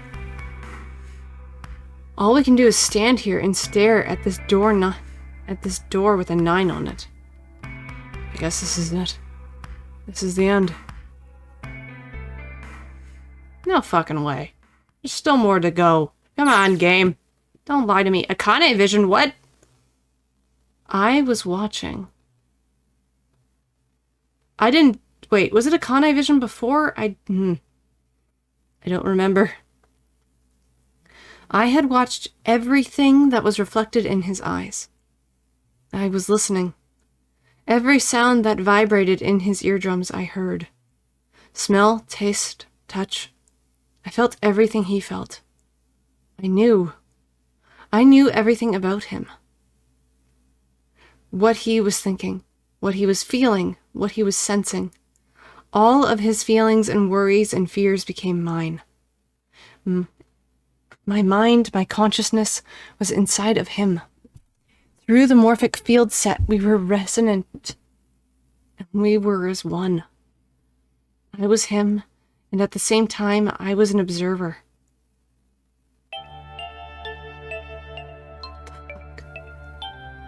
It started with a tremendous noise like a clap of thunder. Hi, Al. That was approximately 9 hours ago. A bomb had gone off on the ship we were on.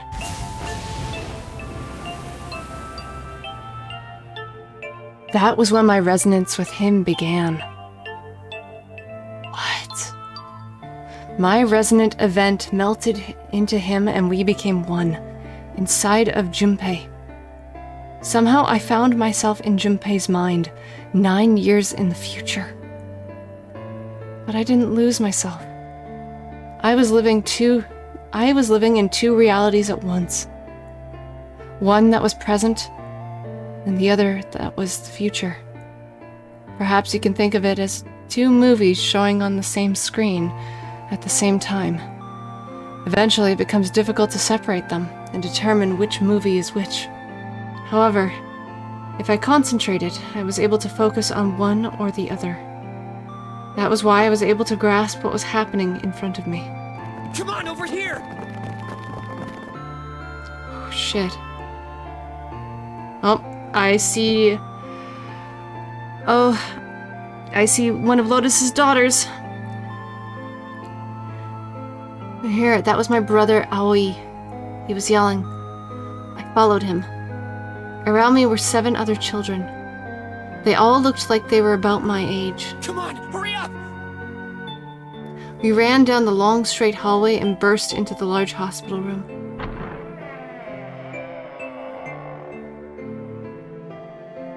Everyone was arguing. 2 of the boys got in a fistfight. A girl with them began to cry.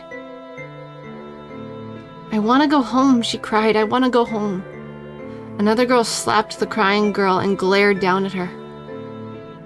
It had been 2 hours since the nonary game began. We were starting to fall apart. But just when all hope seemed lost, Light started talking. He was blind. His name's Light? Oh, okay. I didn't realize. He was blind. 9 years later, we would call him Snake. Hello? Everyone? Could you come over here for a moment? He was older than most of us, and his voice had authority and dignity. The fights died down, and we gathered around him. I have a little sister. She is very important to me. Right now, she is over in Building Q, and is desperately trying to send information over to me. Her name is Clover, and today is her 9th birthday. Oh, her name is actually Clover? Or maybe it's not, I don't know, but damn. As he spoke, he pulled something out of his pocket. Oh, they're 4-leaf clovers. In his hand were 9 4-leaf clovers. I was going to give these to her as a birthday present. Oh, they're I was outside picking them when I was abducted. Oh, they're code names. This is an escape room kind of game, and you're L, you're right near the end. So, there were code names essentially given in respective to, like, numbers, but this is, like, 9 years previously when the first game took place. So, I don't believe they're using code names here. I'm sure I've already told you, but I am blind. For a man who can't see, collecting 9 of a very specific plant is... well, it is difficult. But my sister means a great deal to me.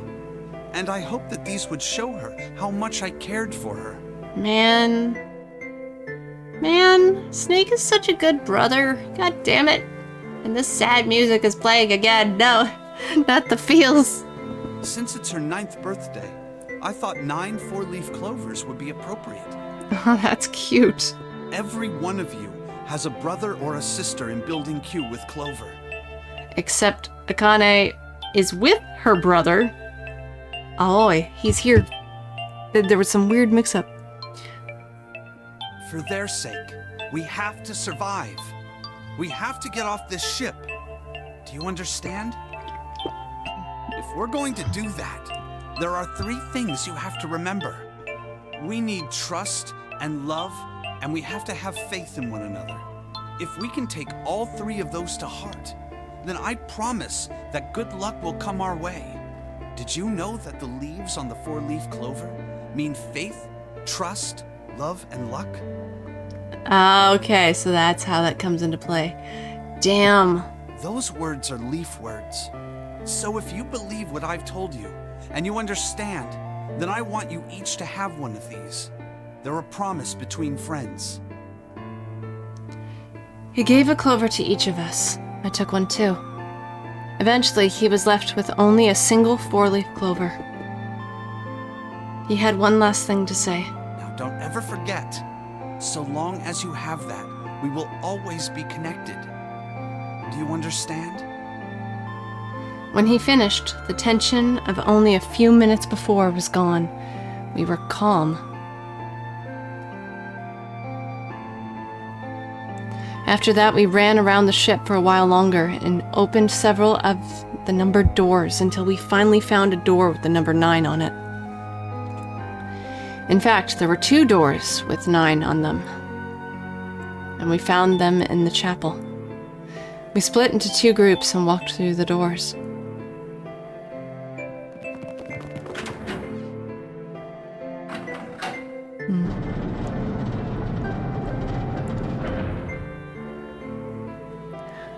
Mocha's not here at the moment, Larry, so I will give her the treats when she comes back.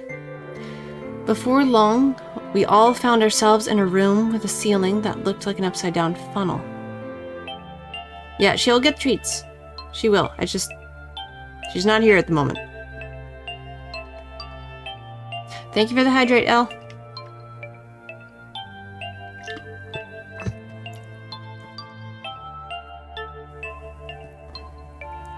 For some reason, this room had a number 9, but this time it was only 1.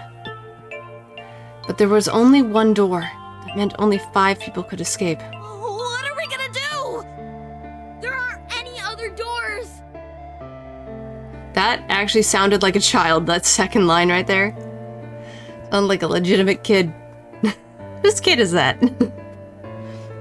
Then, as if things hadn't gotten bad already. Oh shit. Warning. Emergency Incineration Command has been acknowledged. Automatic incineration will take place in 18 minutes. Please evacuate the incinerator immediately. Repeat. Emergency Incineration Command has been acknowledged. What? What's happening? Yeah, these sounds like actual children. Jeez. What did that thing say? Except for that kid. That didn't sound good. My brother Aoi swallowed hard and answered. I think it means this room is gonna burn. Burn! Yeah, it's real good voice acting in this game. The plaque on the door says incinerator, and that voice said that the incineration is about to start. And incinerate means to burn. Help me! Abject terror filled the room as everyone began to scream and cry. Every pair of eyes were filled with despair. Then, high up on the wall, a door opened and a man appeared. He was huge, frightening mountain of a man, as large as a bear. Hey, 7. 9 years later, we would call him 7. Don't worry, kids. I'm not your enemy. I'm one of the good guys. Echolocation. That's how he can. That's how. He's able to tell where he's going by all the sounds he can hear. I'm a detective. I'm here to rescue you. The rest happened just as 7 had said it did. The 4 of us had stayed behind where 7 and blah, blah, blah. The 4 of us who had stayed behind were saved by 7. We crawled through the vent, away from the incinerator, and slid down into the hall. We came out of the other side of the door 9. On the wall opposite to the door was a set of double doors. We went through those and began to run up the spiral stairs. As we ran, I led the way. Behind me was Nona, my brother Aoi, Snake, and 7. The other children, the ones who had gone through door 9 before us, were up ahead. I could hear them cheering each other on. We ran and ran and ran. We leapt across as many stairs as we could and kept running. The stairs spiraled upward like a tornado. Eventually, I pulled ahead of the rest. Perhaps Nona had slowed them down. I didn't want to lose them, so I slowed down as well. I didn't stop, but I glanced over my shoulder from time to time to see if they had caught up. That was when I realized. Oh no, where is it? Did I drop Jumpy's present? I knew I had it with me when we passed through the vent. Then I had dropped it. Then had I dropped it as we slid out? I had to go back. I had to. But I knew I couldn't tell the others. They would stop me, I was sure of that. I didn't stop to think, I simply moved.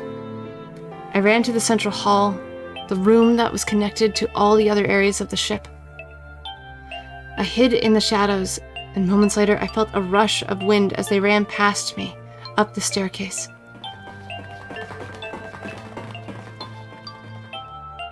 I waited until they were out of sight, and then I ran. I moved as quietly as I could, down and down and down. Finally, I reached the bottom deck. I ran into the hallway and looked around frantically. There it is! It was just where I thought it would be, sitting under the opening of the vent. I ran over and snatched it from the floor, but as I ran back towards the stairs, in freedom... Oh, that would suck. The door to the incinerator opened and a man stepped out. It was Hongo. Gentaro Hongo. 9 years later, we would call him Ace. Ah, how wonderful to see you decided to come back. Fuck this guy.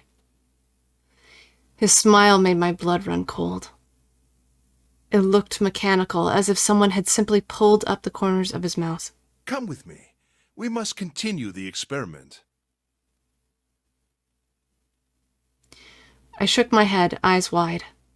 Slowly, I began to walk backwards. 1 step, 2 steps, 3 steps. Then I spun around and broke into a run. I felt Hongo's hand close over my left wrist. I said, come with me. There was an edge of insanity to his voice now.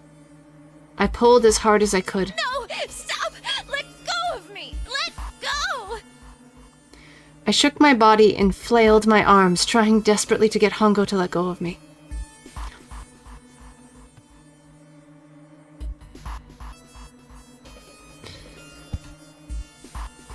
But I was still only a child. I was no match for a man like Hongo. Stop struggling, goddammit! Do as I tell you! He heaved on my arm, trying to pull me into the incinerator. I screamed. Help me! Somebody help me! Then suddenly, Akane!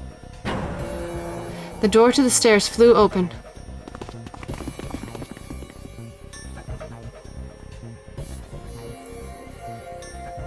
The man is too dang old, leave her alone!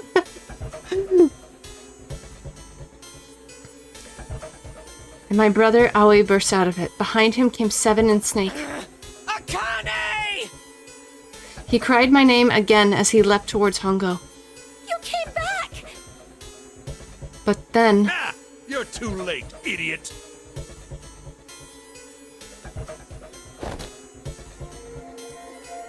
Oh god. Hongo threw his full weight against my arm, pulling us both into the incinerator.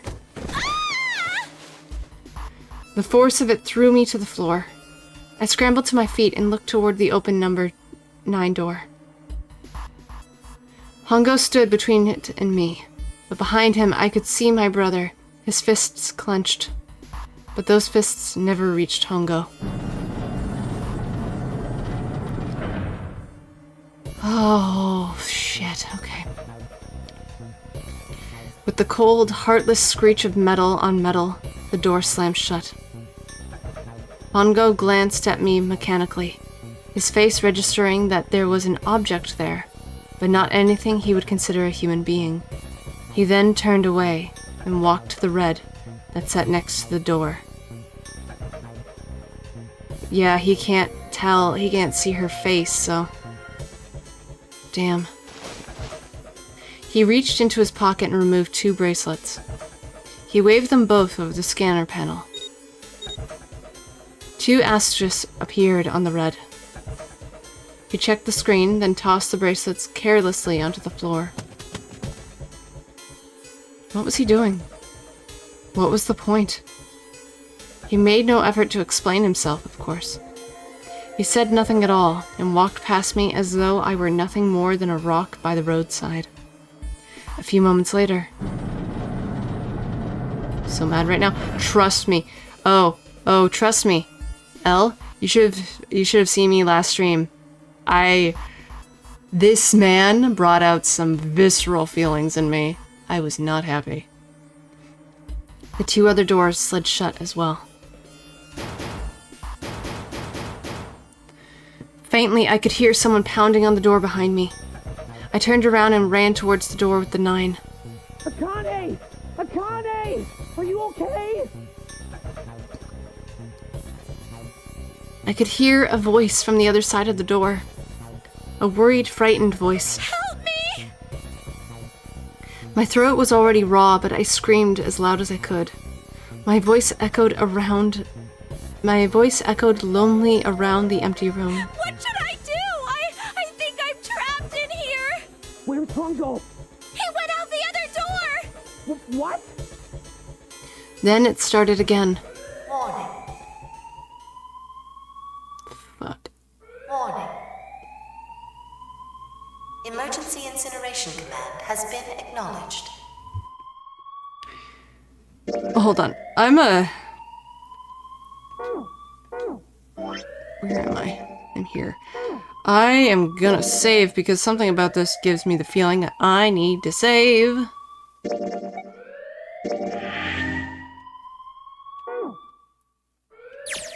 Incineration will begin in... Oh, it switched back to Junpei. What the heck? Junpei vision. 18 minutes. Please evacuate the incinerator immediately. Holy shit. Man, I knew what it was going to say, but that is one hell of a creepy voice. I knew it! It's starting. Santa started the incinerator. Fuck! Man, I never thought I'd hear that damn voice again after 9 years. What the hell? What the hell? What in God's name are you talking about? It's 9 years this and 9 years that, and when it's not 9 years something, then you're talking about some sort of fucking experiments. You aren't making any sense. Lotus, I feel you. You were like me at the start of this game. What's going on? I'm sorry, Lotus, but we really don't have time to explain it right now. Yeah. I promise. I'll tell you everything once we get out of here. But... Incineration will begin in 17 minutes. Shit, what do we do? You know what that means, right? Incinerate means burn! What kind of idiot do you think I am? I know what incinerate means. Well... God damn it! Okay, fine. I won't ask anything else. Talk about whatever you want. Oh, Elle, please don't mention age, okay? Just for safety reasons.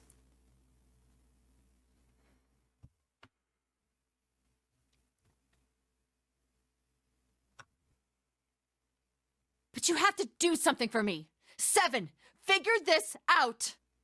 What? Why me? But still, happy birthday, though. Just shut up and stop this thing. How the hell? There has to be some sort of emergency shut-off button. There isn't anything like that. How the hell do you know? Because I looked for it 9 years ago. Yeah, Lotus isn't happy about that. Can't really blame her. Wait. The floor is... it's moving.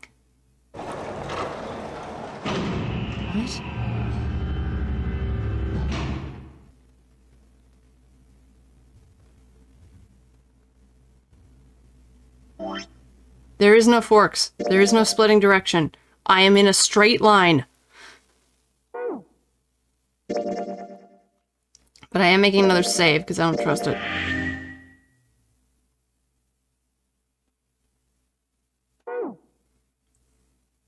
What the hell is that?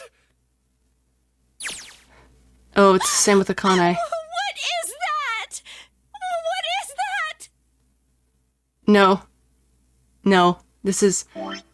Coke? This is the true ending path. That's where I'm at. That's where we've been at since the start of this. What else could I say? The floor opened and a machine rose up out of it. It looked like a computer. At least it kind of did. There was a monitor, a keyboard, and a cross-shaped device of some kind. Something about the machine scared me, but I forced myself to walk up to it. I was terrified. Tears poured down my face. I wiped them off, even as more took their place, and forced myself forward. Finally, I reached it. I looked at the screen. It was blank. All I saw was my own frightened face staring back at me from the glass, drenched in tears. Oh, this poor girl. All I can see on this screen is a reflection of my own face. I'm looking kind of freaked out. I know I'm sweating like crazy, but seeing it kind of drives it home. Okay, Junpei, calm down. Just calm down, alright? Everything's gonna be okay. Man, I wish this thing would just shut up. Incineration will begin in 15 minutes. Yeah, I feel you.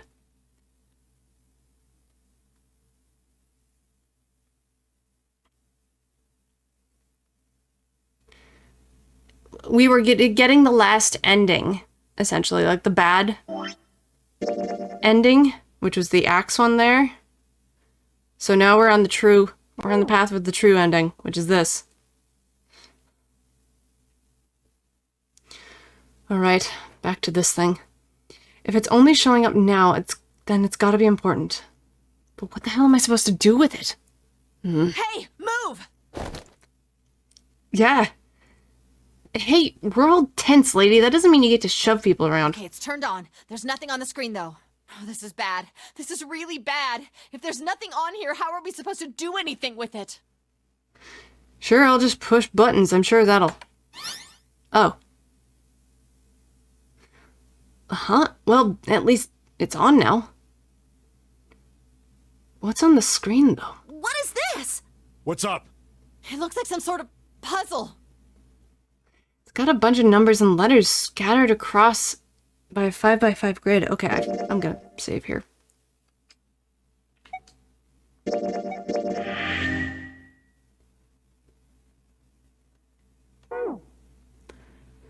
The numbers range from 1 to 8. Do you think that if we solve this puzzle... The incinerator will stop? Yeah. Well, we can hope, right? Alright, puzzle, how do you work? Oh man, that goddamn voice again. Incineration will begin in 13 minutes. Fuck. Shit, 13 minutes.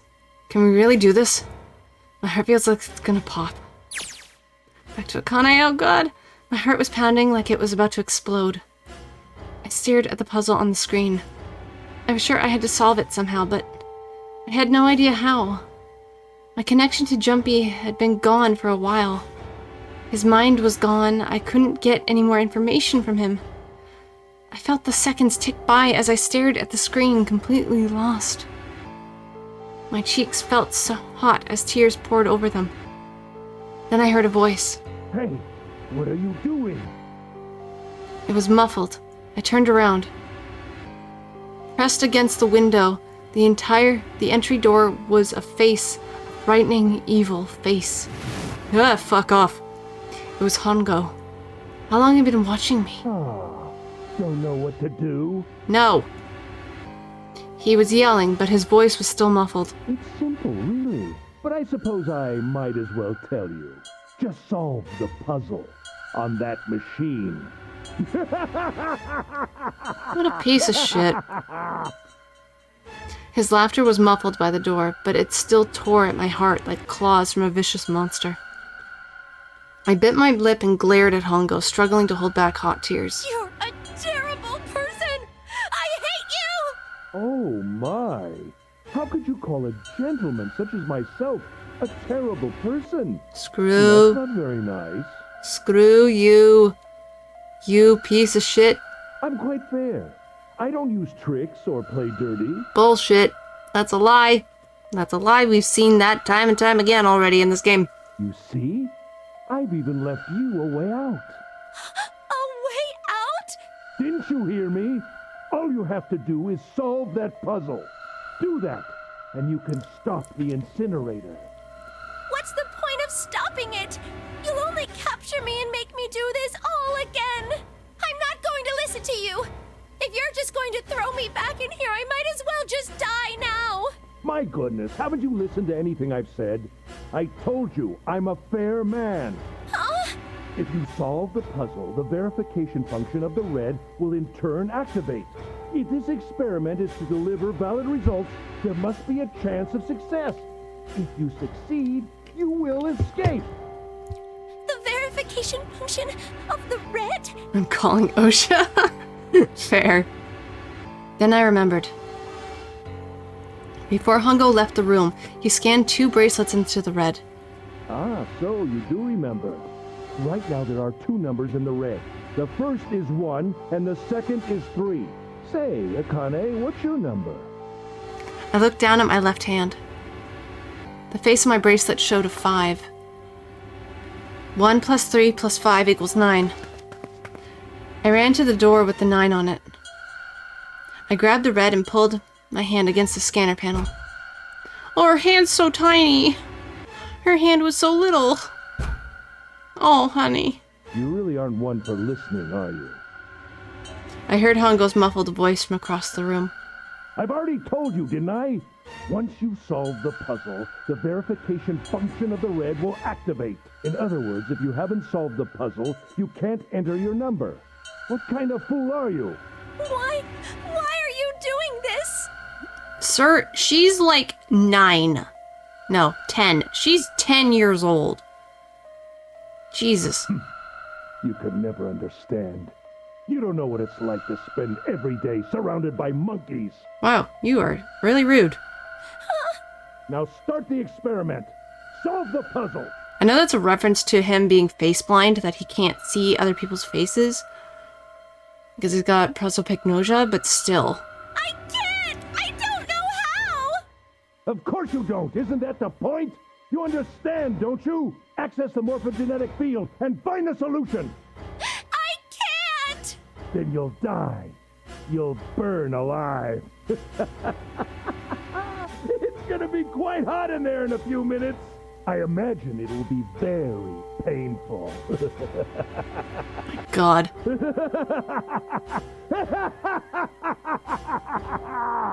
Okay, I will say, props to the voice actor. Props to that voice actor. That was a good laugh, but at the same time, this guy is a creep. The guy he's playing is such a creep. I hate him. Hate him so much. His horrible laugh echoed across the room, and even after his face disappeared from the window, I could hear it. Incineration will begin in 10 minutes. Shit. Saving again. Oops. No, wrong button.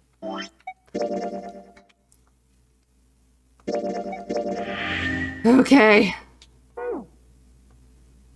We going back to Junpei? I was crying. Great gulping sobs broke by hiccups that shook my body. I was terrified. I could feel my fear pressing down on me like a tremendous weight. Somehow I forced my shaking legs to carry me back to the device. I stared at the monitor. I can't. I just can't. There's no way. I can't figure this out. What was I going to do? I didn't know how. I didn't know where to even start. Fear scattered my thoughts, and all I could think of was how I was going to die. My palms were sweating, and my blood was boiling in my veins. It was hot. So hot. I couldn't breathe. I felt dizzy. My heart roared in my chest as it felt as if it would pound itself to pieces. Shit. I reached into my pocket. I wrapped my hand around the one thing I'd come back to get. The doll Junpei gave me. The doll Junpei had given me. At least, I had that. I held it tight with both hands and prayed. Help me! Jumpy! Help me! Help me! Help me! Jumpy! Jumpy! Jumpy!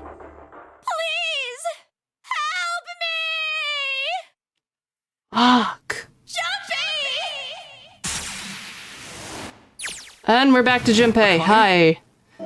Okay, Jesus Christ, that was... yeah. Oh, okay. Akane! Who the hell is Akane? Interesting how you forgot. Shut up! Just shut the hell up! Seven and Lotus don't understand. I think Clover and Snake have an idea, though. Clover's looking at me. And I think Snake might have figured it out. No, it doesn't matter. They're in my way. Where'd she go? Maybe over here? Akane! Akane! Can you hear me? Akane! Say something! Holy shit, he's connected to her through the past? Time shenanigans? I was right about time shenanigans?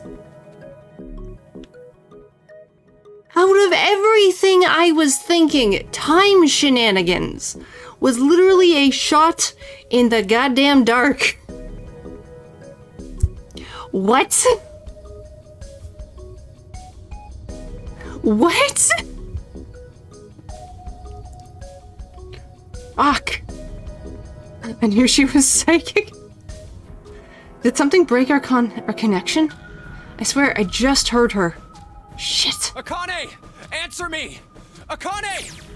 Jumpy? I spun around. I heard a voice. Poor Akane. I'm just gonna say, I love her boots.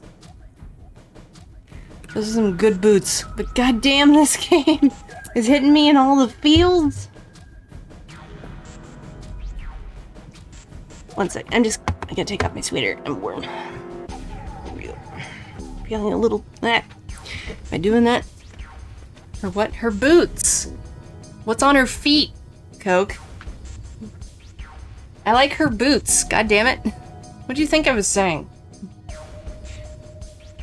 Plus, she's 10, my guy.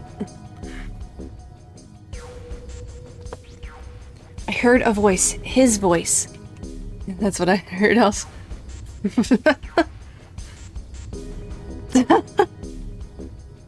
God damn it, Coke. I looked around. He wasn't in the room, of course. But I heard it so clearly. Like he was right there. Jumpy! I screamed as loud as I could. Akane! Jumpy! That's her. She's there. Then that means... Akane! Akane! Oh, okay, that was my voice. Akane, are you at the incinerator right now? Yes, I am! How did you know? I couldn't believe that he knew that.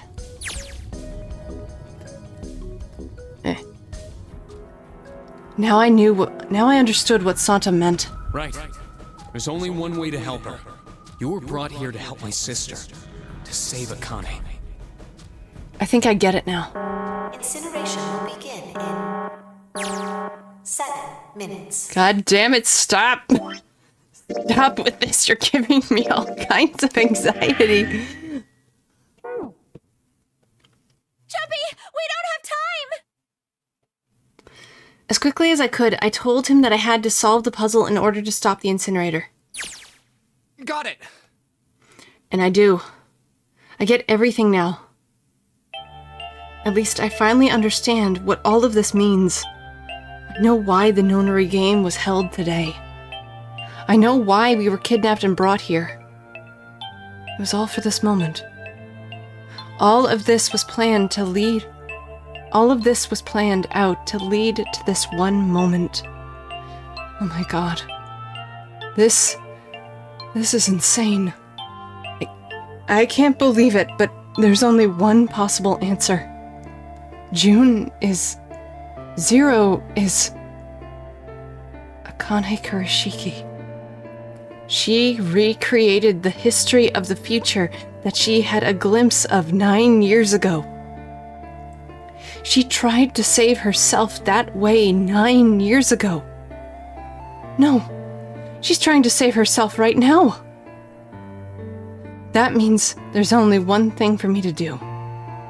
She had the number 5 bracelet when she was playing this, when she was in the Nonary game 9 years ago. He's now number 5. So is she 0? Even if this was all some sort of insane plan, I will save her. I will save Akane Kurashiki. I must save her, no matter what. I'm saving again. Just in case. Incineration will begin in 6 minutes. Stop yelling at me! The voice reminded me of how much time I had left. Yeah, I know. Just hang on, all right? I promise I'll get you out of there. I'm not gonna let you die. I promise.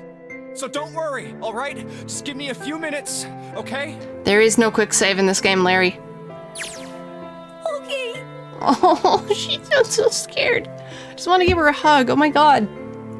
My voice shook as I answered. It was hot in the room. It felt like my heart was on fire. 6 minutes or not, my heart burned with my feelings for him. Right, because they had a crush on him. They both had crushes on each other. God damn. Alright, time to get to work, Junpei. Is Snake talking to them about something? Whatever. It doesn't matter. Get out of my way. Hey, what are you... Just trust me, okay? Sorry, Lotus. I don't mean to snap, but there's a lot more at stake here than your pride. I'll apologize later, alright? Now let's have a look at this thing. Got numbers all over this grid. I think the panels are out of order. So I just need to switch these out? Staring at it isn't going to accomplish anything. Just have to try it. Okay, I'm gonna save here, because I think this is where I should save. Just think of what I did all those times before. I'm gonna do this on my own, with my own mind. I'm gonna solve this problem. Seek a way out. Okay. Jesus Christ. Please don't give me a timer. Hint. Give me... Oh, Jesus Christ. Okay. Oh! When I press hint, numbers appear in the empty slots on the grid. They're all single digits. I get the feeling the numbers change when I switch out the yellow squares. But this square at the bottom... Why does it stay blank when I press hint? Pressing the button again makes the numbers disappear. Looks like I can turn them on and off. Then is there something special? Then is there some special meaning behind the two modes? What could it mean? Okay. A. A is 1. So when I flip the hint off, all the empty spots look like the ones on the bottom right. Does that mean they're supposed to match? Maybe I need to make all these numbers in the squares the same. I'll switch on the yellow square. The numbers show up in the hint change too. Looks like the numbers are affected by the adjacent squares. For example, when I switch out 3 with 5, the hint number increases by 2. I bet the hint just adds the surrounding numbers. Okay, so... R3. Okay. S. About... Okay. 9. Okay. D. No. I think I need to make them all 9. I think. Shit. At least I think, but I'm not sure.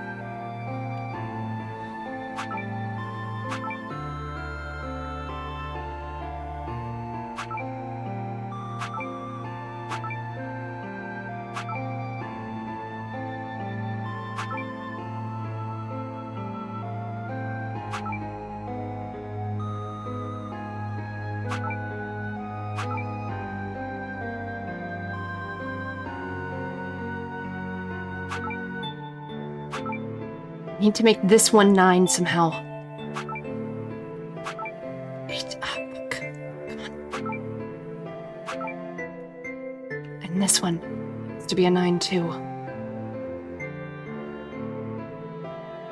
There's no E.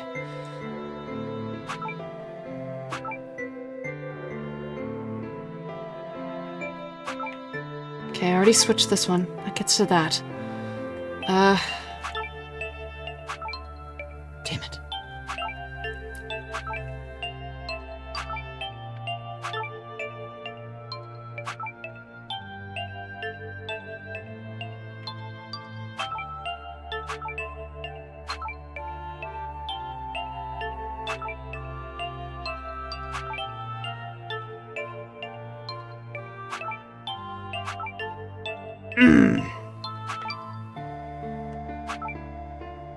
Nope, nope, nope. Go back.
But each single square only has a single digit.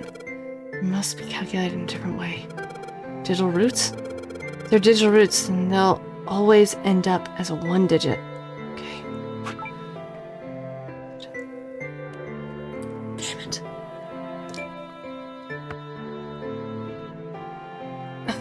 Hexadecimal again.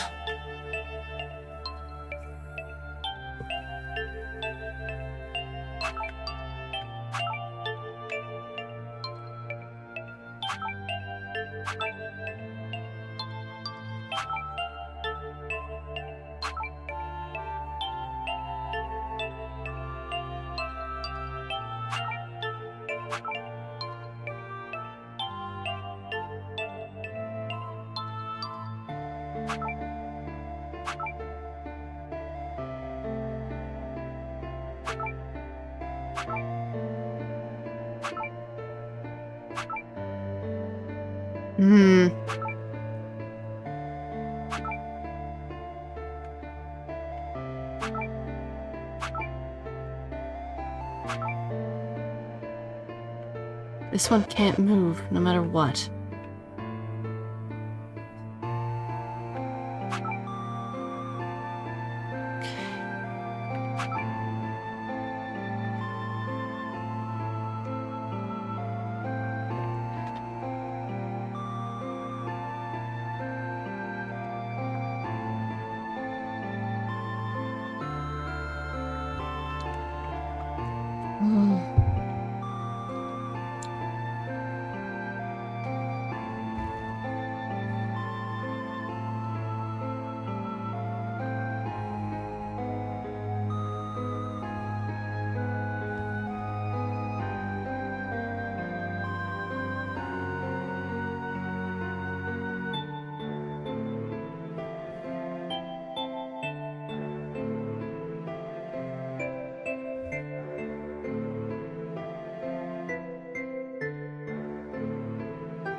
Grab a piece of paper real quick, feel free.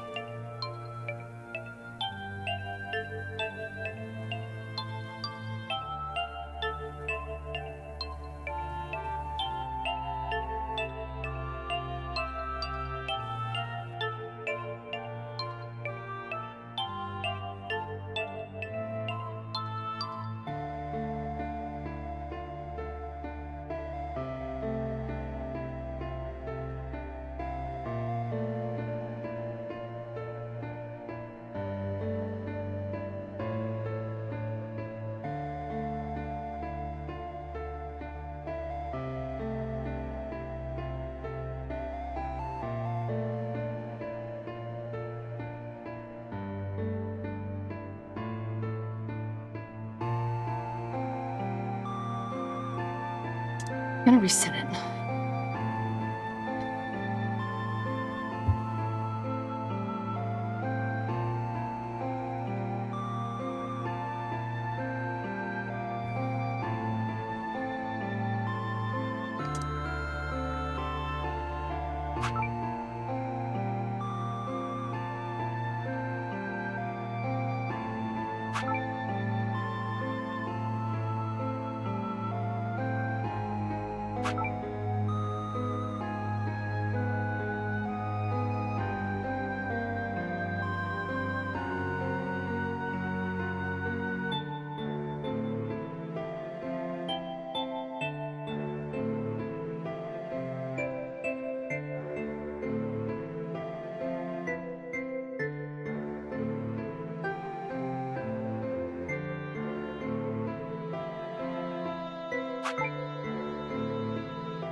Oh, I'm getting it!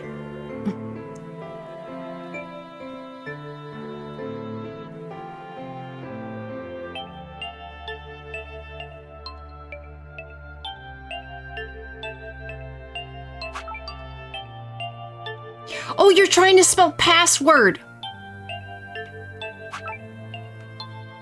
You're spelling password!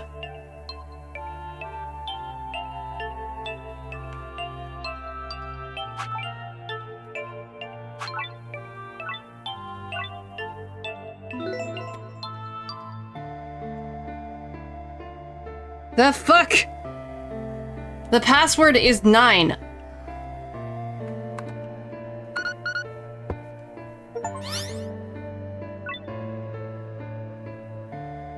Yes, that's it. Holy shit! You were literally having to spell password on that thing. I was overthinking it too much. I'm like, what? Am I doing this wrong? So I just kind of had to stop and just think. Because I was looking at the notary thing, and I realized you're spelling password. You have to make the bottom spell password. Holy crap. And of course, you get 9 at the end. Akane, did you get it? Yes, I did! I solved it! I mean, really, you solved it for me, but I copied everything you did! I was focused on making 9. So was I! Well, it had to be 9 as well, but... Jesus. Now I just have to press enter! Then what the hell are you waiting for? Push it! Okay, I will! I hit the enter key. Emergency shutdown command has been confirmed. Incineration system has been disabled.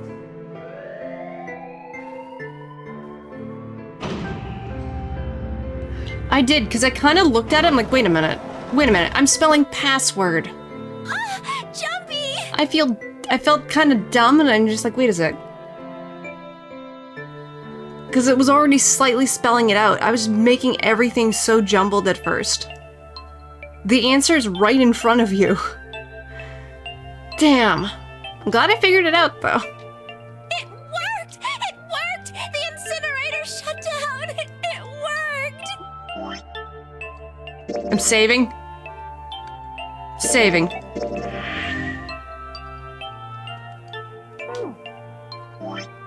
Where are we?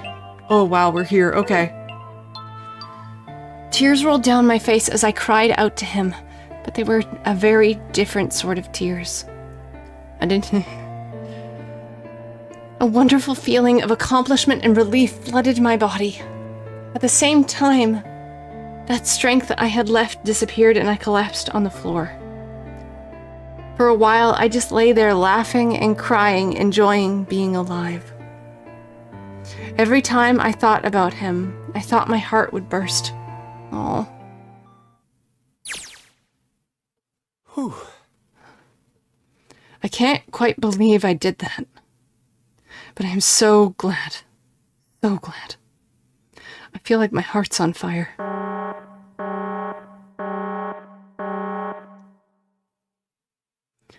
No, I don't have time to be thinking about that kind of shit. I need to tell Akane. Akane! Sorry, but things are kind of busy over here. I'm gonna have to hang up now, okay? Oh, it's like they're on a phone call. Oh, that's cute. Oh, of course, that's fine. I wiped the tears from my eyes and nodded vigorously, even though I knew he couldn't see me. Then I looked over to the corner of the floor. There were 2 bracelets Hongo left behind.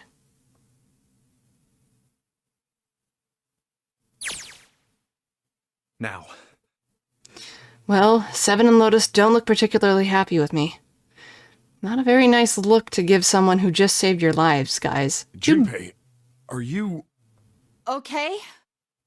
Ah, shut it. Right, okay. So maybe they have a reason to be pissed off. So what if I haven't pressed the enter key yet? Alright, nothing holding me back now. Just hit enter. You dingus. Wait. Incineration will begin in 90 seconds. Shit. It doesn't sound like it's stopping. Why isn't it working? The fuck? Why isn't it working? What the shit? Why isn't it stopping? Okay, maybe I didn't hit the enter... hit the key hard enough? Just hit it again. And again. And again. Okay, it's not working either. The alarm's still going off. What the hell is going on? I thought password was password. It was!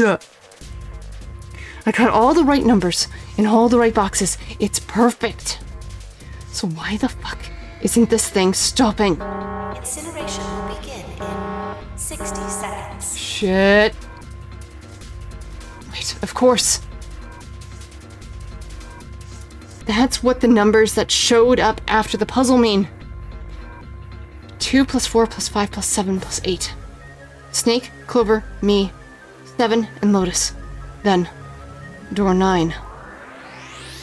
No, that's it. That's the number. That number on the door isn't a 9. It's not even a number. It is hidden, but an exit can be found. Seek a way out. Seek a door that... Holy shit. Of course. Then we just have to put in the right number into the red and... Incineration will begin in... It's 6. 30 seconds. It's, come on, it's gotta be 6. Guys, get to the door! Run! Oh shit, oh shit, oh shit, oh shit. Don't have much time!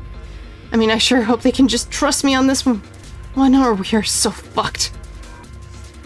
Alright, no time to explain, just go. Verify your numbers on the red! Verify? Who? What combination? All of us! We all need to verify! Why? You really think this is a good time to ask questions? Just do it! Hurry, hurry, hurry, hurry! Incineration will begin in 10 seconds. Oh my god, please! 9, 8, 7, 6, 5, 4, 3. Oh my god! I'm sorry, such a cage! Central gate has been opened. Cage, I figured out the puzzle for this! The answer is password! It's oddly simple and oddly complicated at the same time. I hope you're doing well. It's okay that you messed up, but it's alright. Incineration system has been disabled. Oh, thank Christ. Oh, that was what it was for us. We had to do that to get the door open. Oh, thank fucking Christ. No, no time to be happy. Time to go! Hurry! We've only got 9 seconds before the door closes. Go! Come on, guys, move it! Okay.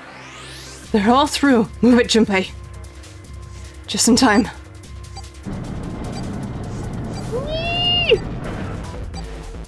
you doing, Cage? And there goes the door. No, don't come down yet. You're not done. We've still got to find the dead. Which is literally right behind us. Thank God.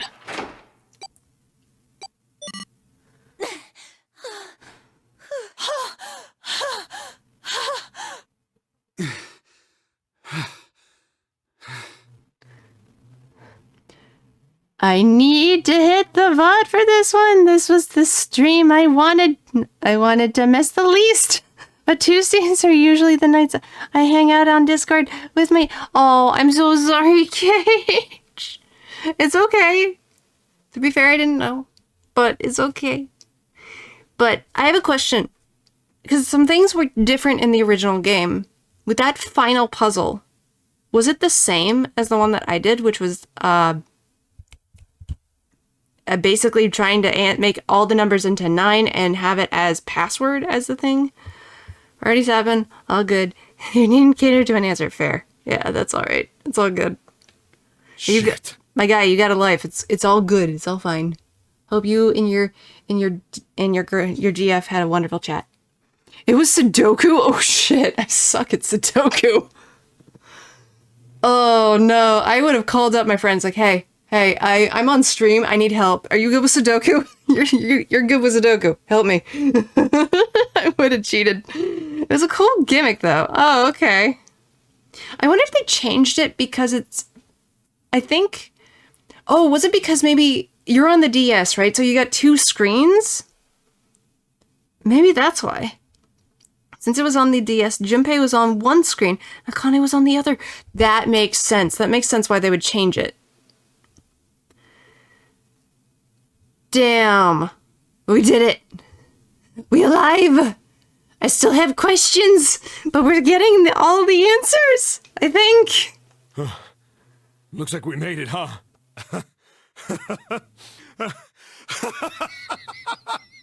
Can we just have a big old giant bear hug, please?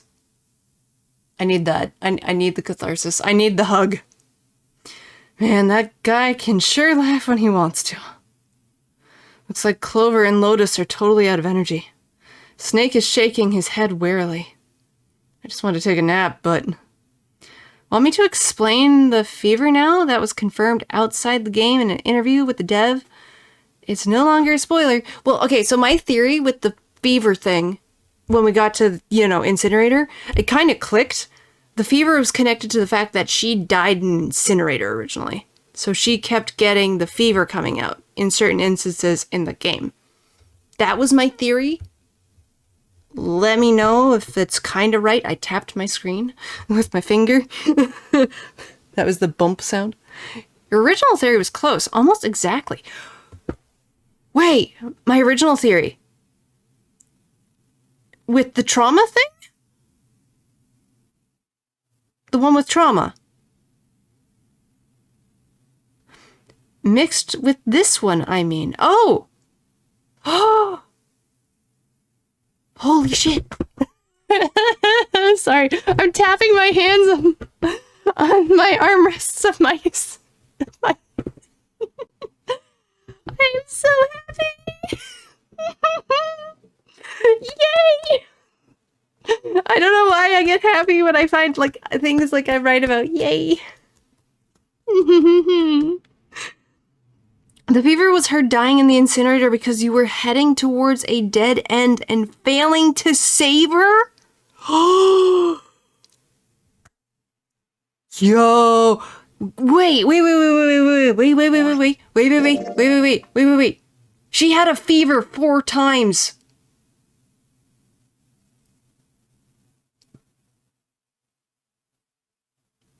Holy shit!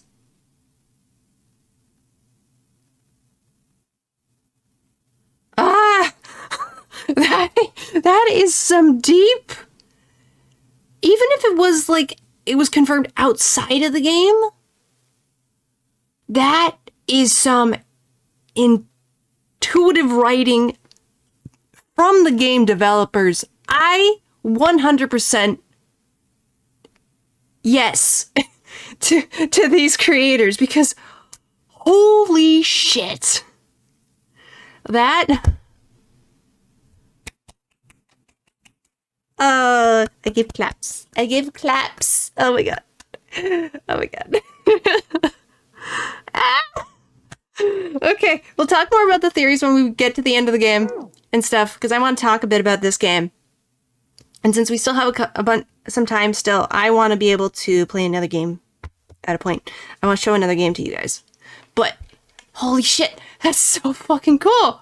Akane? Akane! Can you hear me? Akane!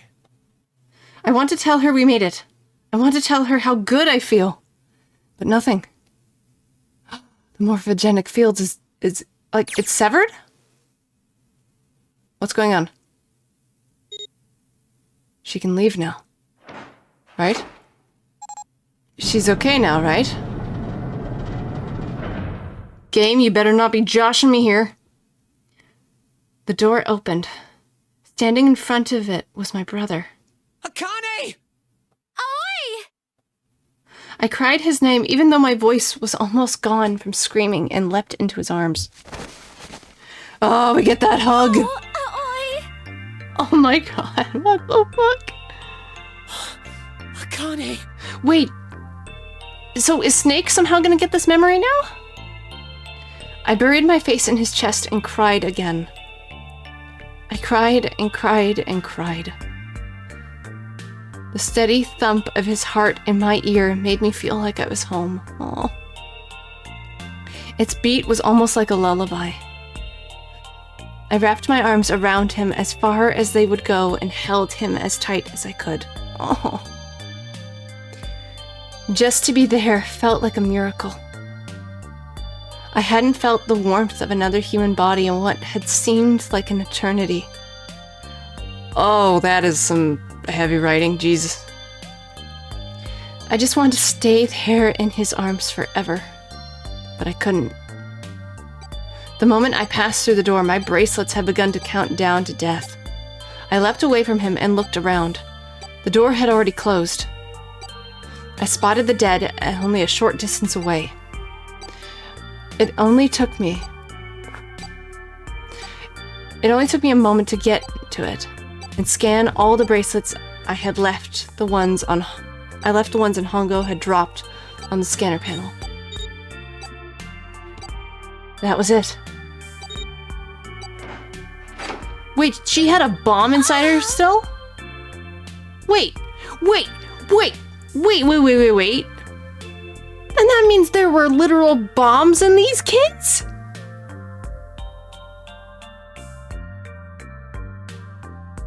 What the fuck? I took a deep breath and looked around again. The huge detective, who we'd called 7 in 9 years, and Snake, the blind boy, were looking at me. They seemed to have been utterly stunned by my sudden appearance. Their eyes were wide and their mouths hung open. Alright, let's get out of here. If we don't book it, we might run into Hongo again. Aoi was right. It was time we get moving. The blind boy was looking at her. Well, he can hear her, Larry. And to be fair, his face would be in that direction. Just because you can't see doesn't mean you can't turn your head to a sound. The mention of Hongo seemed to jar 7 and Snake out of their surprise, and they nodded. We took off running, up the spiral stairs to freedom. It's human nature to face your head towards your attention. Yep. Time for more running. But if they can get us out of... if they can get us out of here, no wonder we're running so hard. My heart's beating so hard I can barely hear. God, I can't wait to breathe real air again. Looking may be a generalization since 7 was mentioned in the same statement. True, yeah. Huh? Is 7 talking? Hey, Junpei, can I ask you something? Yeah. What's up? That door, the one with the 9 on it. Why'd it open? Yeah, all 5 of us verified our numbers on the red. 2 plus 4 plus 5 plus 7 plus 8 is 26. That makes our digital route 8. It shouldn't have opened. That's not like you, Lotus. I thought you would have figured it out already. Huh? Why? Because you were the person who taught me about the idea of bases. Bases? Yeah. What are the two numbers in base 2? 0 and 1. How about base 10? That goes from 0 to 9, right? Then how about base 16? 0 through F. Holy booba.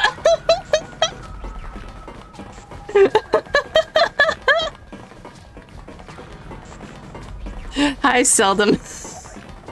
After 9, it starts at A and goes from there. B, C, D, etc. You're right. In other words, A in base 16 is 10 in base 10.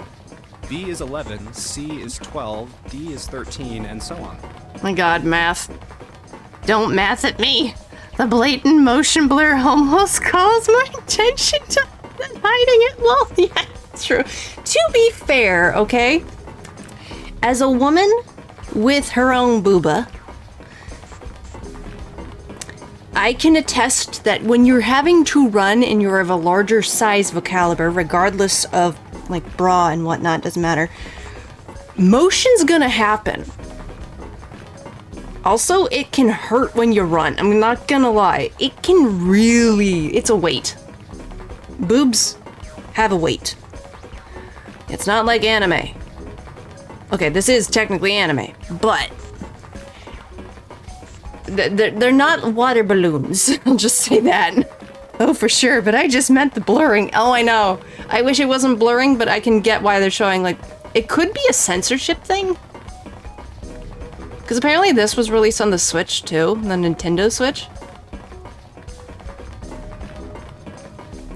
But it also is showing blurring on like Seven's hands, Junpei's feet and other arm, and on Lotus's legs. So I think it's just blurring. I think it's a really bad blur here, but somebody maybe wanted to show motion like, hey, she's running, she's got a large chest.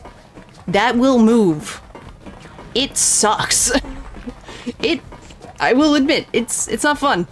Especially if you're dealing with some other things and it can just add to the pain. Not fun. So, what about it? Heyo! You don't get it? What if we keep going with that pattern? What if you go way past base 16 all the way to base 27? I, coincidence I promise, have a history of dating people around Lotus's size, so I understand the pain. Not firsthand, but I have heard enough. Damn. Wait. Okay, out of curiosity, I'm not saying this for sexual purposes, I'm just saying out of curiosity purposes. Is she like D or an F size? Because I feel like that is. That actually, so, fun thing. The number really just means around your, where like the, what's the word I'm looking for? Your rib cage. It's the size of your rib cage. And the number is actually what your actual chest is. Does it make sense? Oops. It gets a little more confusing though when you start looking at other countries. I should know.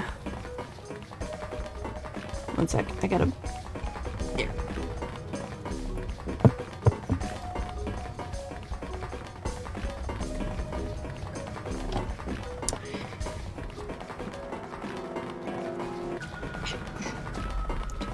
Probably is the current GF taught me the measurement law, so sometimes the numbers and letters can feel inconsistent, even if they're not. Yeah. I actually, okay, it's gonna sound, it might be a little bit too much TMI, but I had to get a sports bra. I ended up getting one at a specialty place, where they originally sold stuff in, like, Europe. And I went up, like, let's see.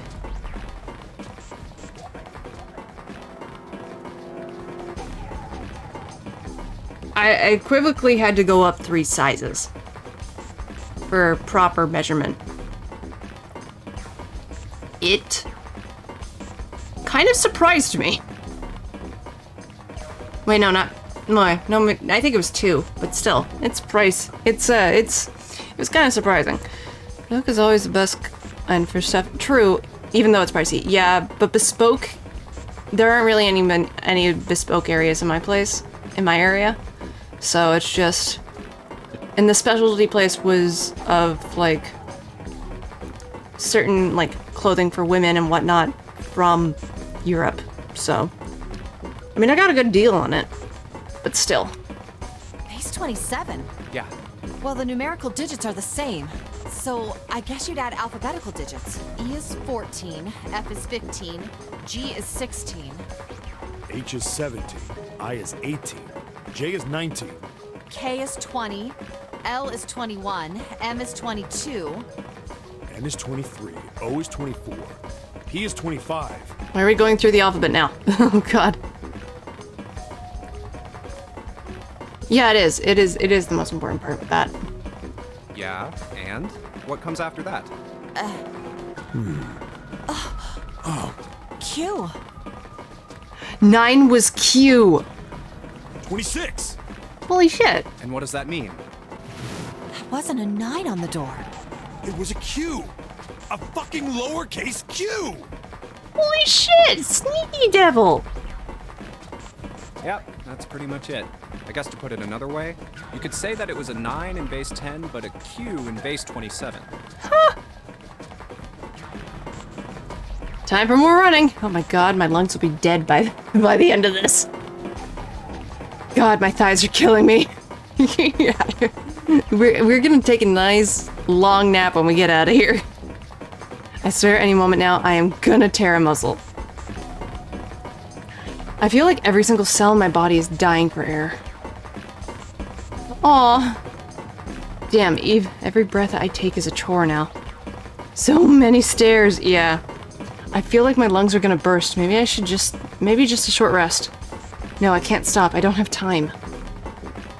Come on, legs. There can't be many more of these steps left. Hi, Mocha. Mocha gets treat. Mocha get treat. You want treat? Treat. Yeah. You want treat?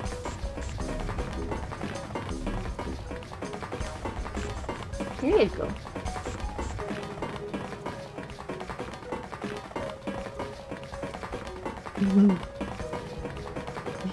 She's licking my fingers.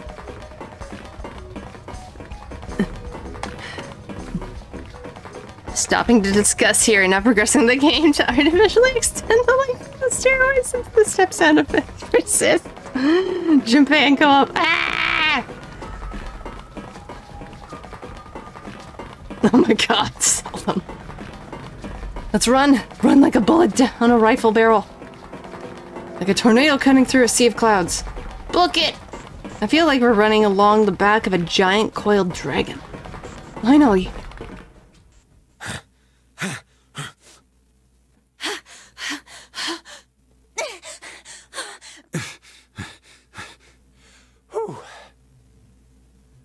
Jesus, I can barely breathe. I wouldn't be able to breathe at all. Pull yourself together. You're almost there. All right, I'm gonna open it. I want to smack him. The one time I was hoping he wouldn't say the line, because that is a common line in this game. Literally, you could make a drinking game out of it. Don't. No. Don't you guys dare. Yeah. Yes. But Jesus, it's a lot. We're finally here. Please do. God damn it. Sure, you look like a big, heavy door. But you're the only thing standing between me and my freedom. But even more important than that, you're the only thing standing between me and Akane. I'm gonna close it. You're gonna open. You're gonna open now. Bright light. I'm blind. I'm gonna wreck it. I felt a hand on my shoulder. It was always. He gave it a small, reassuring squeeze. I was so happy, I felt like I could melt. My heart was at peace. And not only because my brother and I were back together again. Thanks to the huge detective, all 9 of us who had been kidnapped.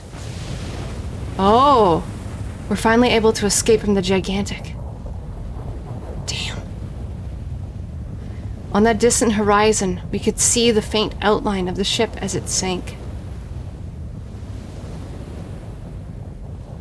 It gave a thunderous roar as it finally slipped beneath the waves. It's the Gigantic? Yeah, it's a reference to the Titanic. Its last cry echoed out across the ocean. Then it was gone. It's over. Aoi whispered. Yeah. It was over. It was finally over. Or was it? Was it really? No, that was wrong. That wasn't it at all. I was sure of it.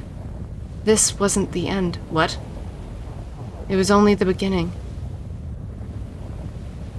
This was only a prologue. What? To what would happen in 9 years. What about the heart of the sea? Wrong ship. Wait, what? So, no, wait, no. It would be. Yeah. Okay, we back to Junpei? Yes. Finally. Air. Oh. Wait, are we in Nevada? Yeah. Damn, that sun is bright. I can barely see anything. Huh? Gotta admit, this doesn't look quite like... Wait. No way. You gotta be shitting me. What? It can't be. This is... Holy shit!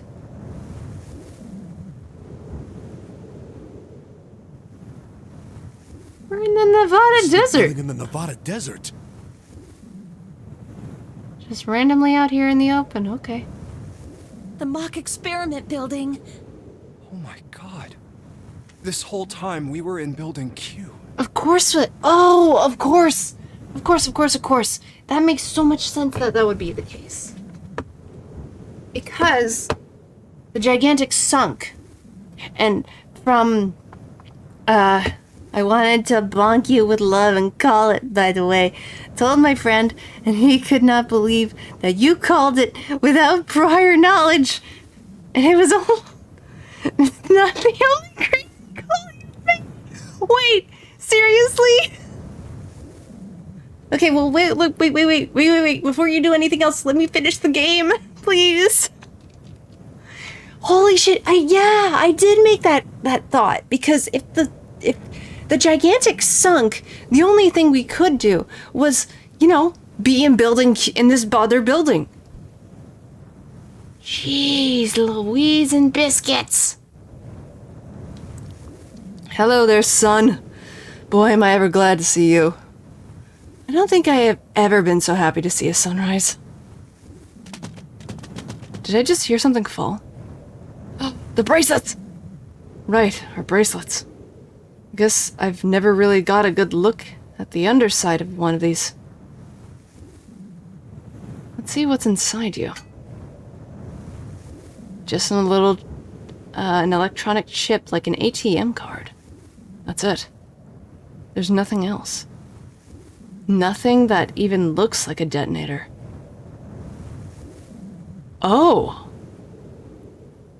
There was never a detonator to begin with. Then how? Wait! If that's true, how did 2 of the other guys die? Because they had bombs in them. Unless they were the only 2. The only ones that had bombs in them were Ace and the other guys, but the rest of us didn't. They had... Wait, so all of them had bombs? Everyone? I know the kids did, which was fucked up. That's so fucked. Did you think Aoi and Akane were gonna let Cradle walk? No. I am saying, I knew, no. My conclusion was they had bombs in them. The guys from Cradle had bombs in them. 100%. But I'm talking about the rest of us didn't. The rest of the group didn't. So Akane, Santa, Junpei, Seven, Lotus, Snake, and Clover. They did not have bombs.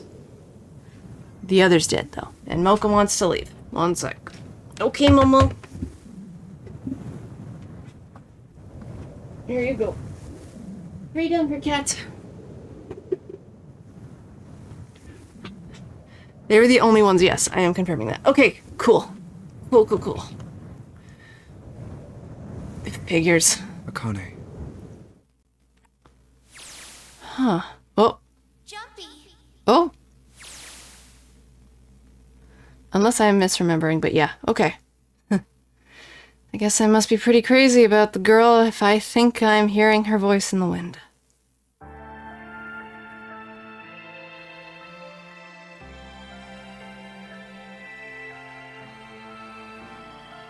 What? Oh, ending. Okay. I'm not touching anything this time, because last time I did, I missed something. Holy shit, though, we got it! Guys, we beat the game! My god.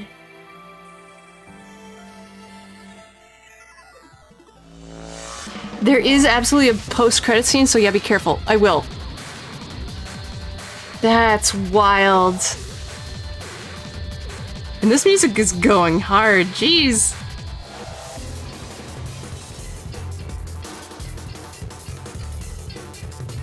No, June wasn't 0.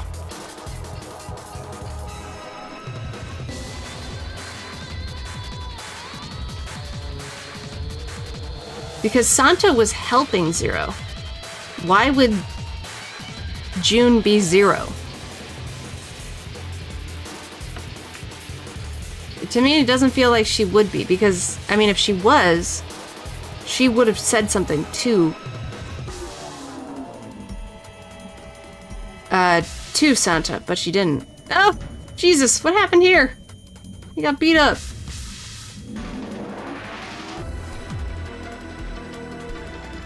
My god, the music is going so hard, though. Technically, the two of them were a collective 0, I think. It's been so long. Oh! So then my theory with the whole 2 zeros thing was right then? I know he said, like, I'm an assistant to 0.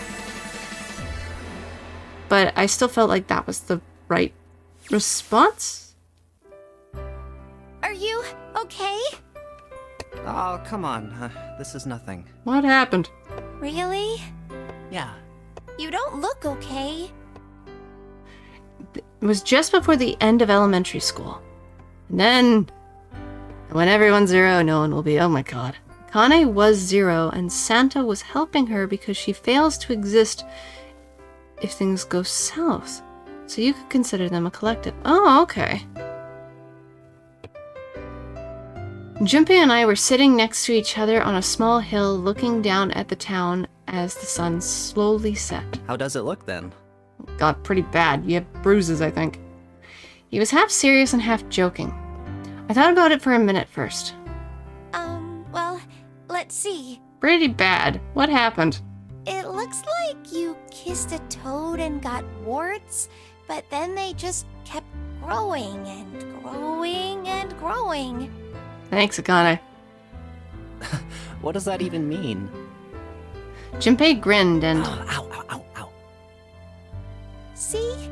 I told you you're not okay. You're too reckless. You can't beat 5 8th graders, Jumpy. That's crazy. What? Why was he fighting 5 8th graders? Yeah, but I couldn't just stand there. I mean, don't you think so? I had to do something.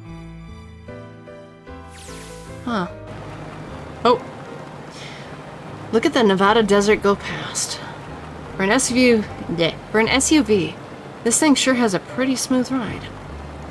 Sure was nice for someone to leave it out for us outside the building. Keys in the ignition and gas in the tank. Convenient. Almost like it was a present, you know? Anyway, we jumped in and now here we are screaming across the desert. Who's driving? Lotus is over there in the passenger seat. Snake and Seven and I are all squeezed into the back seat here. I still can't believe we'll let her drive. Wait, are you letting Chloe drive? Woohoo! This is so fun! Oh my god, yes. This is so awesome! so great when there's nothing around, and there's no speed limit. Yes. Feel the thrill. Hey, Clover, watch those bumps, all right? This car jumps even a little, and I think I'm gonna get crushed to death. Hey, shut it. I can't help if I'm big, all right? Suck it up. Why don't you drive, Seven? I'm a cop. I ain't gonna break the law. He doesn't have an international license. Clover does? Yeah, but you could have sat in the passenger seat. Oh, hell no. There's no way I'm giving this seat up. Oh my god, is it like that one, it's kind of a meme now, but it's like that one meme involving with Alphonse Elric from Fullmetal Alchemist, and he is sitting in the back seat of a car, and he's squishing two people. Is that what this is? And Clover, there's no need to slow down. The car Santa and June are in should be somewhere down this road ahead of us. Yeah, I saw some fresh tire tracks going out. Well, this isn't where his license is from, rather. Oh, yeah, yeah, that is fair. But then that means Clover has an international license. Okay. There's no doubt about it. Then we've got to hurry if we want to catch them, don't we? Sure thing. Or she just doesn't care about the law. I mean, you're on the Nevada desert. Who are you gonna hit? Oh, shit. God damn it, she doesn't have to drive so fast. I mean, I don't even think a car like this could go this fast. We're sure throwing up a lot of dust.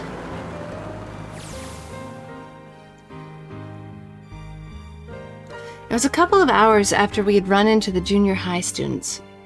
They'd been hiding in the bushes on the back of one of the hills, drenching a kitten in gas. Oh my god! The fuck? The moment we saw what they were doing, Junpei ran at them furious. Hey! What the hell are you doing? Then he jumped on them. He quickly scooped up the kitten and tossed it to me.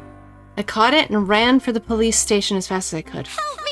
Officer, please! You have to come with me! The policeman and I headed back to the hill. All we found was Junpei sprawled on the ground with a face covered in big swelling lumps. You couldn't run away after you threw the kitty to me? I asked him. He stuck his tongue out through the hole in his mouth where a tooth had fallen out. Oh no! Yeah, I guess I could've... Then why didn't you? I didn't want to.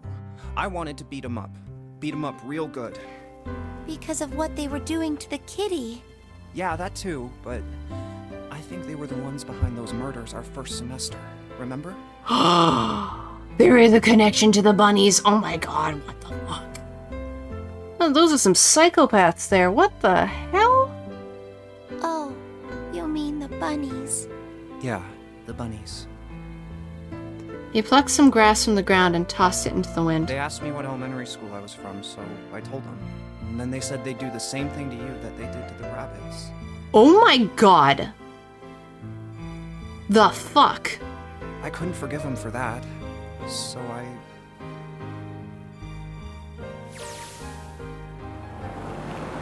Hey, there's still some stuff I don't get. Of course they probably don't know any more than I do. Like Ace. Well, I guess I should say Gentaro Hongo. Why did he create the Nonary Project? Anybody? Any ideas? Why don't you ask him yourself? Oh? Well, yeah, I guess I could. He's still in the trunk, I assume? Oh, he's in the trunk. Yeah, he is. Still tied up. I'm assuming with his mouth taped shut. Good. His eyes just looked empty, no emotion. He looks like he's just given up. I wonder if he even cares what happens to him anymore. Hey, were you listening to us?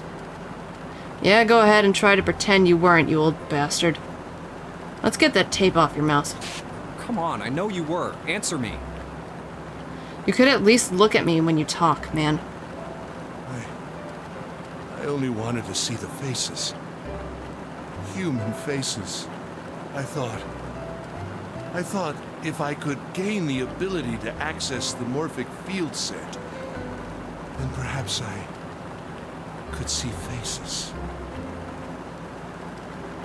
I peering into people's minds, you could understand how they were processing the expressions of others. That's it? Yes.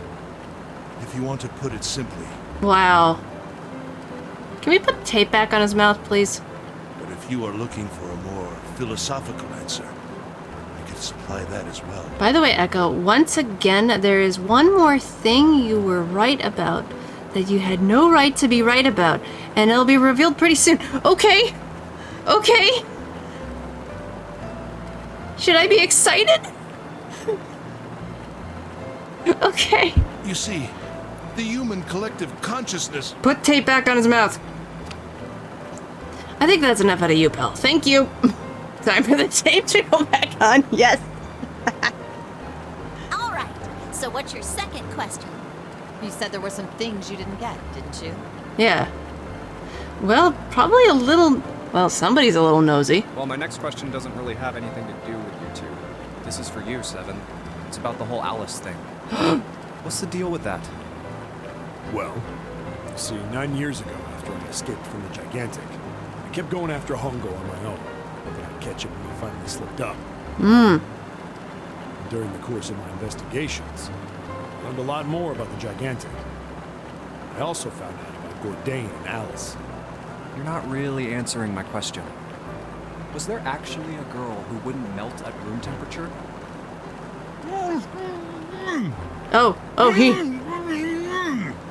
He knows the answer. Pull the tape off. Make it hurt. Sounds like Hongo has something to say. Alright, fine. I'll let you talk, but you gotta behave. What? That was the most aggressive what I've heard. Alice doesn't exist. What? 9 years ago, I found Alice's coffin behind the library on the bottom deck. Oh. There was nothing in it but the root of a peculiar plant. My research determined that it was a member of the genus Mandragora, of the family Solanaceae. I was able to extract a particular alkaloid from it. I used that extract to create Soparu. Okay. Its creation was a tremendous boon to my firm, and we grew rapidly. Tape back on. Shit, this is gonna go on forever. Tape's gonna go back on, Hongo. It's mean, but you know what? No, you deserve it. You deserve it. You deserve it. The rest of my questions can wait a bit. For now, I think I'll enjoy the ride. I wanted to see Clover driving. Here, this is for you. What's this? This is a for you doll.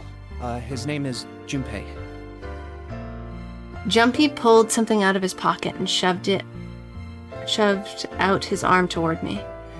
In his hand was a doll made of yarn, small enough to fit in his palm. Oh, like Yarny from Unraveled. Ooh, I should play that on stream. Jumpy, are you sure it's, for you, doll? Huh? Yeah, the lady at the shop said so, so that means it's for you, right? Oh, he made it. He made it, didn't he? He made it for her. Are you sure it's not a voodoo doll? That's a fair question.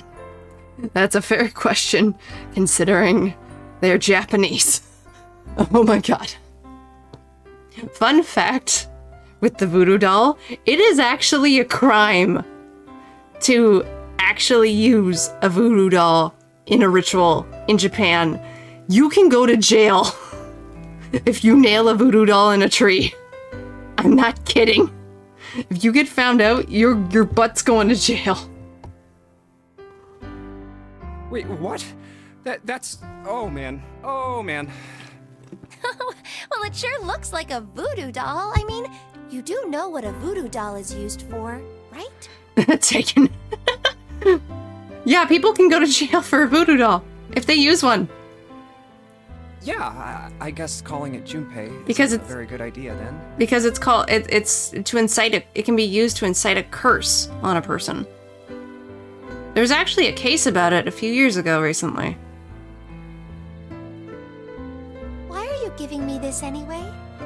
just seems really sudden. You know how after June, we aren't gonna get to see each other too much? I mean, we're gonna be in different schools, and I just thought I'd, My gosh, just tell her you like her. Buddy, come on. I know you're both 10. I know you're both 10. But you guys.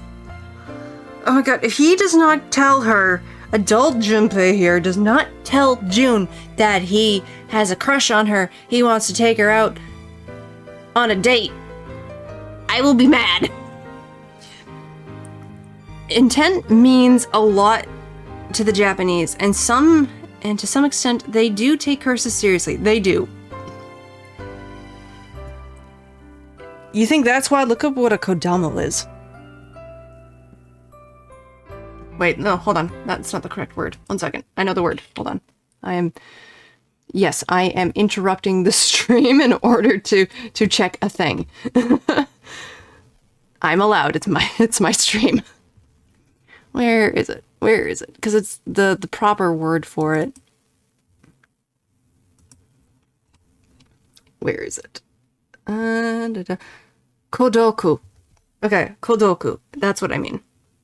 If you think that's wild, look up what a kodoku is. So Kodoku.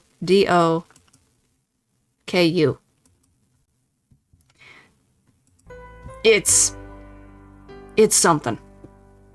It's a type of, it can be used as a type of curse or a type of blessing, but it's very, very messed up. Oh, okay, well, how about we call it June then? Okay. Oh, that's where they get the name June? Oh, that's so cute. So, I wanted to give you this. You sound like some sort of tribal chief in a bad movie. Yes. I, head of tribe. This doll, traditional charm of tribe. Oh my god, you guys. You guys. Oh my god, they're too cute. They're too cute. Where the heck even am I in the flow? Oh, I'm here. Okay. So I give this. It me. So we always together. Oh my god. Oh my god, what the heck? Kid, why? Holy shit. And if someone actually did this with somebody that they really cared about as an adult, I can still see this working. You know, if they really cared about each other in the same mutual way, just not admitting to their feelings. Admit to your feelings. Me shouting in the background. Oh, Jumpy. If something bad, then hold and pray. Oh, okay. I go wherever you are. Wow. So here, take. I reached my hand out and picked up the doll gently. Thank you. Thank you so much, Jumpy. Before I knew it, I was crying. Tears streamed down my face and fell onto June's tiny yarn body. Oh, Jumpy. I'll never forget you. I promise. Jumpy looked straight into my eyes and said just 5 words. I'll never forget you either. Oh, my heart. My heart. The sky was a beautiful crimson red as it melted down toward the horizon. The last golden rays of sunlight stretched out across the city and painted themselves across the hills. We sat bathed in the warm light of evening. Just the two of us, leaning gently against one another, shoulder to shoulder. The sun set, and we still didn't leave. We watched in silence as the darkness deepened, and one by one, the lights of the town began to flicker on. Wow. Back in the car. That is a horrible 3D model of a car, by the way. That is a freaking Volkswagen. There's still one thing I don't get. To be honest, it's the biggest mystery as far as I'm concerned, but also the only one that's really important. It has to do with June and Akane. 9 years ago, she died in the incinerator on the Gigantic. But she's still alive now as June. But how? Was it because I tapped into the morphic field set and saved her 9 years ago? Alright, let's say that makes some kind of insane sense. If I did that, then how do I make sense of what Seven remembers? Snake makes sense. He's blind. He couldn't have seen her body anyway. But Seven, he said he was sure he saw it. Does that mean there's some kind of historical discrepancy? Oh. Or, wait. Maybe that's not it at all. There is one other logical explanation. Oh? Please explain. What was it you told me? The truth, Seven. You look satisfied. No. No way. He couldn't. Hey, look! Over there. There's somebody next to the road. Huh? What? Hmm?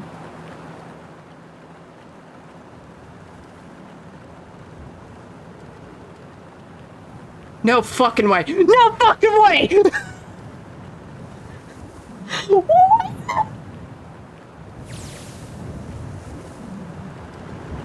What the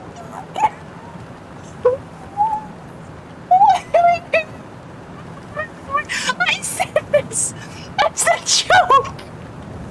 I'm being too loud, I'm sorry. I said this as a joke. I will never forgive you for that. Joke. It's just like, oh, what? We're in building Q, and what? She's actually just out walking around in Changchun. What?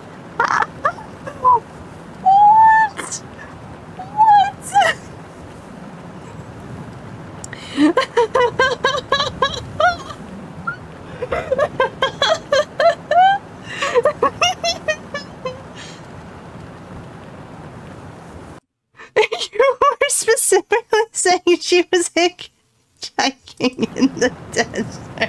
For fuck's sakes. Didn't I?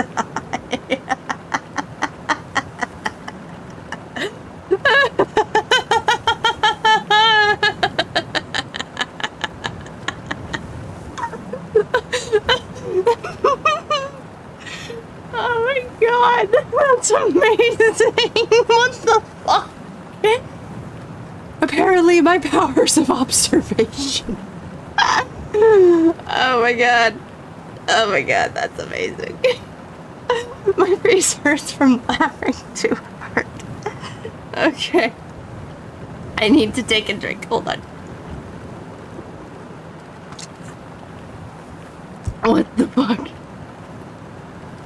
Okay, now I kind of want someone to try and clip that, you know, me making that speculation if they could, and then make a clip to follow up of my reaction to this, because holy shit, I just clipped this reaction up.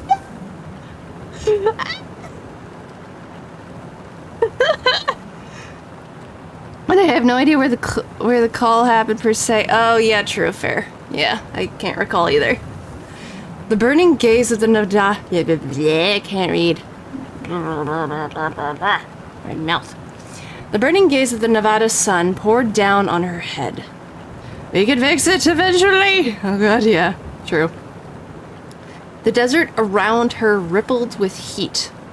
I think it was maybe 2 sessions ago? 3? At most? They're there. Somewhere. Standing there on the shimmering plain was a woman, her arm out and her thumb up. It would not be long before Junpei realized who she was.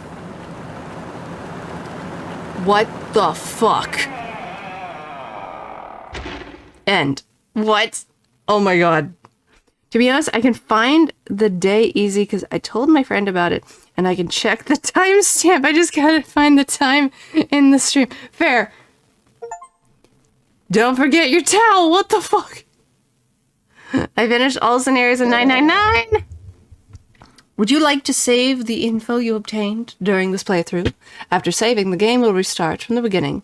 Please select a save slot. Give. Over here. New save slot. Here. Yo! Save complete. After the flowchart, we'll return to the title screen. Hey. Holy shit. Okay, we're staying here. Holy Christmas and biscuits. Okay. Fun fact, I grew close to this person by talking about 999 when it was still fairly recent on the DS. So it's been fun to tell him about the calls you have been making. Oh my god, I want to see those. If you can blank out his name, about your friend's name. But I want to see his responses because that would be funny. Oh my god. I can't believe. So, wait, how many did I get? I know I got a couple wrong. I'm aware of that. Like, I really thought that 0 wasn't June. And part of me still kind of feels somehow they're not. Because again, 0 supposedly shows up in the sequel and in the prequel game. I think. But he looks different-ish? I don't know. Because I did see, when I got, where is it? Where's the game in question? Hold on. Oh, right, it's Zero Escape. Zero Escape. Time Dimension Dilemma. Because Junpei's in that one, too. I believe it's a prequel. Zero Time Dilemma, I think? Is that a prequel? Hold on. Yeah, okay. I bought this game a while back when it came out. No. The only reason I figured that this is 0 is because on the Steam page, the first image you see is 0. He looks like a plague doctor, which we talked about. I have no intention of digging deep at all. I kind of tried my best to avoid spoilers. The story gets screwy. Oh, okay. But I know with this one, because there's this, and then there's Virtuous Reward, which is like the sequel to this game. That's all I know. I know nothing else. Like I said, I try my best to go in as blind as humanly possible when I am playing a game I know nothing about, because I want to be able to play it and enjoy it and just like figure things out on my own, because that's what I like to do. The order is 100% undoubtedly 999, Virtuous Last Reward, and ZTD. Okay. Zero Time Dilemma. All right. Cool. I will probably be doing Virtuous Last Reward at some point. I will not be uninstalling it from my Steam just because it'll be easier to have up at some point. But yeah, okay. So, what do I want to do? We'll just stay here. We'll stay here for a bit and chat more about this game, and then we'll switch to a different game. But honestly, holy crap. There was so much stuff, so much speculation. I mean, the fact that I was kind of right about time shenanigans. Like, I was thinking, this has got to be the furthest thing from right. But in my gut, I felt like it somehow makes sense. And I think what it is because, okay, as a lot of you guys know, I write stories. I write a lot of fiction. I read a lot of fiction. So my mindset for things like this will sometimes kind of go very far left field on potential outcomes or possibilities and theories, and trying to piece together what is happening. I will say, though, I said that whole thing with Alice as a bullshit joke, mainly, because I'm like, there's no way this is going to happen. I'm like, what, we're just going to find her out in the desert, just hitchhiking? Oh my god, what the fuck? I want to see my reaction now. Hold on. I want to see reaction. I want to hear it. Oh my god, that's so crazy. That's so crazy. I really can't believe I got that. That's just okay. To my creator dashboard I go. Woo! Whee! Bring this over. Hold on. So I can keep it on chat. Big brain echo. I also sent you the exchange with my friend. Where? On Discord? Or, Blue Sky, Twitter. Content clips.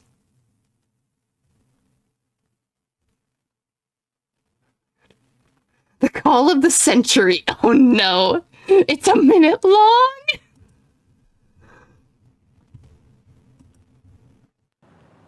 No fucking way. No fucking way.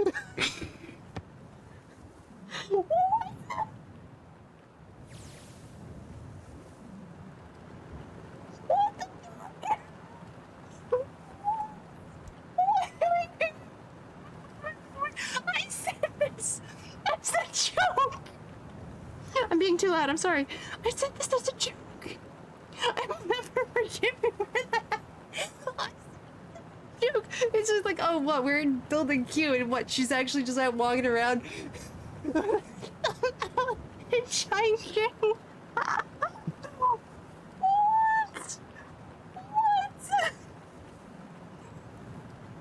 You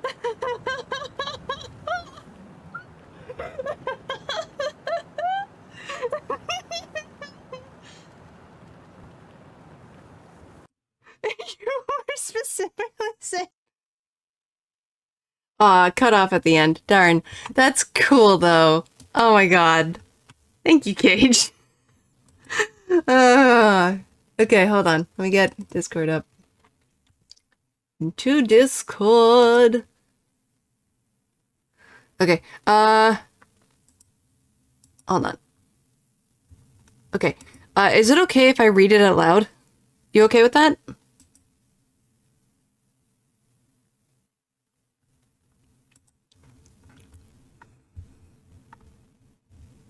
If you want, okay.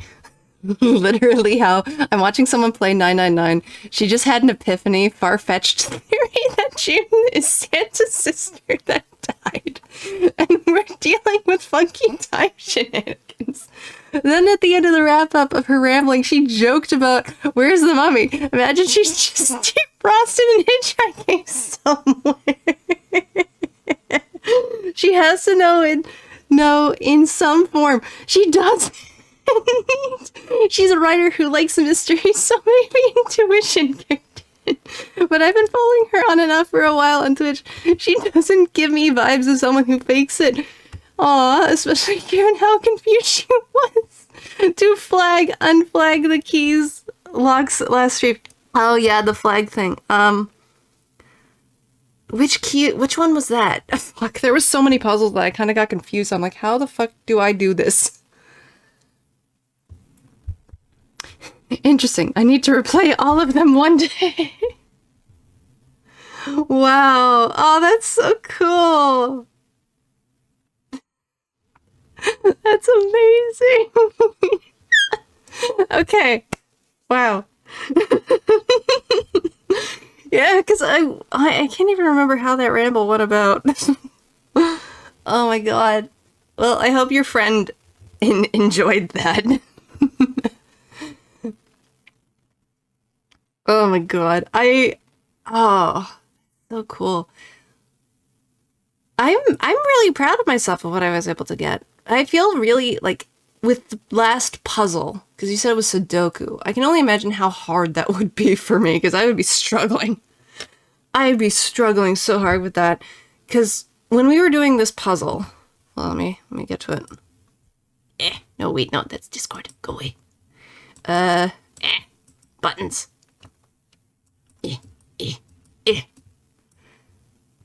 In this one. Because you have to spell the word password, but you also have to get all the numbers to be 9. Because I reset it, because I was trying to figure out, oh, all the numbers have to be 9. Okay, that's not the worst thing I've seen. But I kept kind of getting stuck at one spot, so I had to reset it. And then I kind of was just trying it, and then I realized, because I looked down at, like, you know, the numbers/letters thing where you have to pick which one you gotta swap. And it started to spell password, and my brain's like, oh,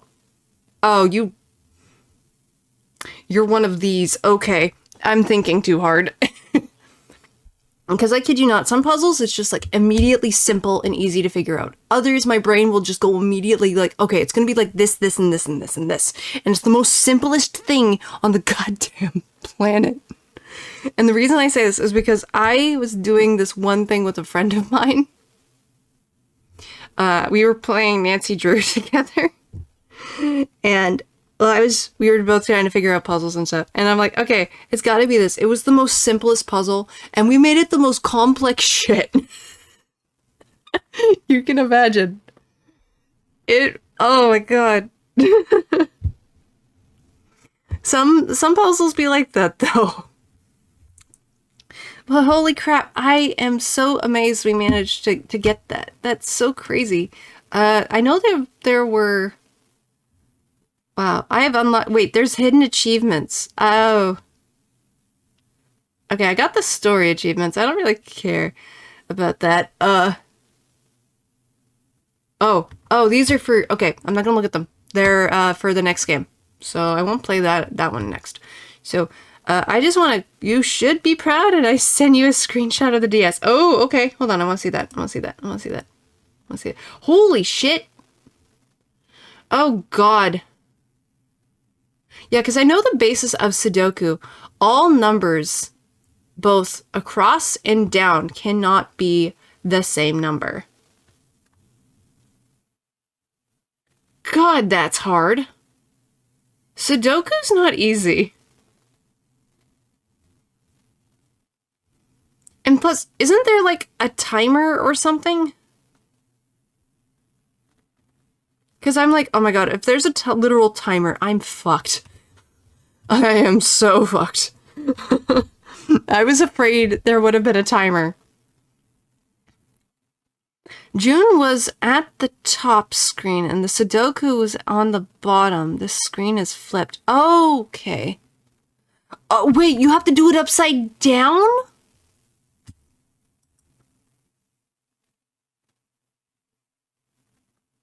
Is that what you mean? You have to do it upside down? That's even worse. Oh yeah, I would definitely be screwed. Jesus. Why Sudoku of all things? No, you do it right side up. Oh, okay. I misread. Because 9. Ah. Fair. Oh my god, my brain. My brain. Okay, so we were right about Santa. We were right about time shenanigans. We were freaking right about the goddamn mummy.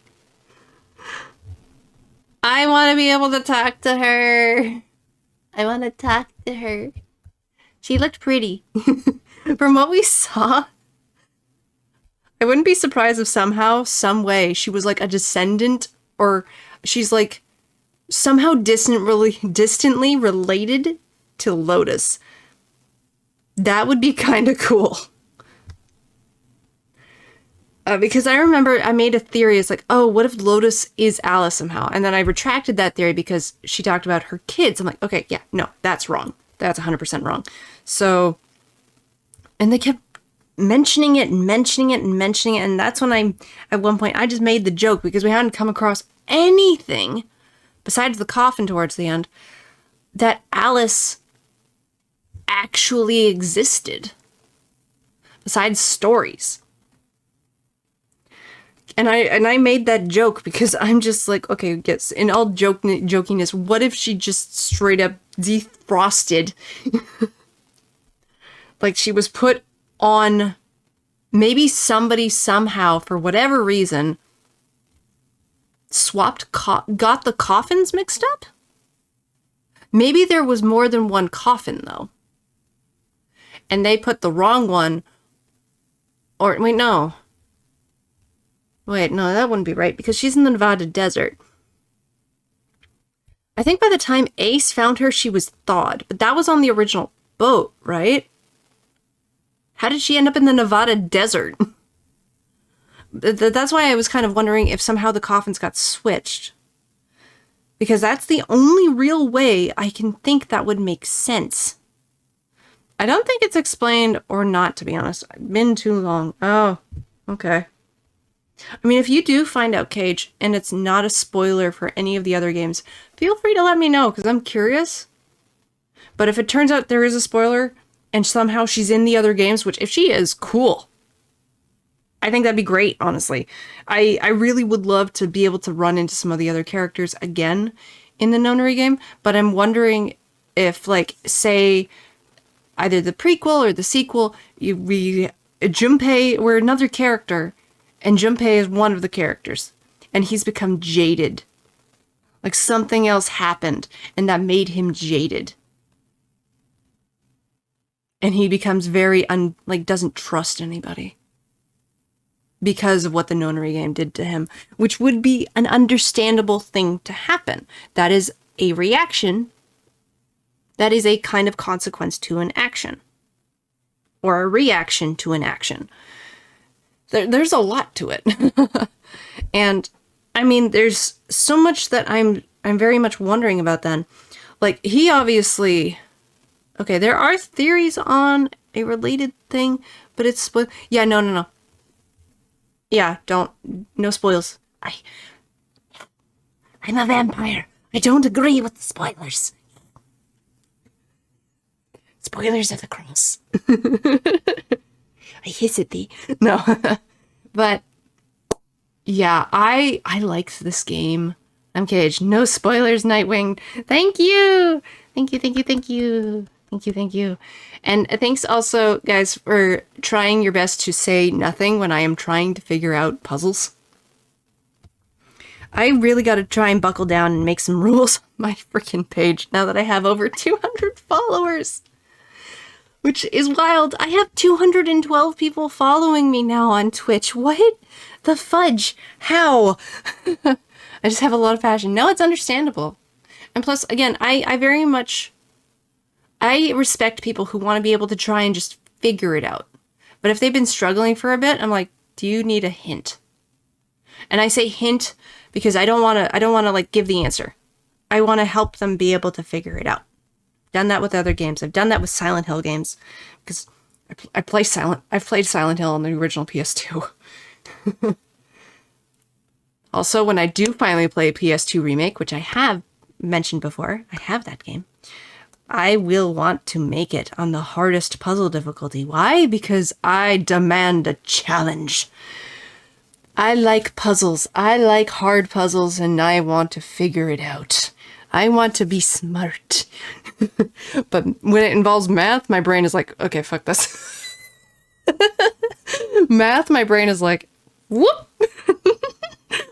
My brain is out my head. If it's too much math.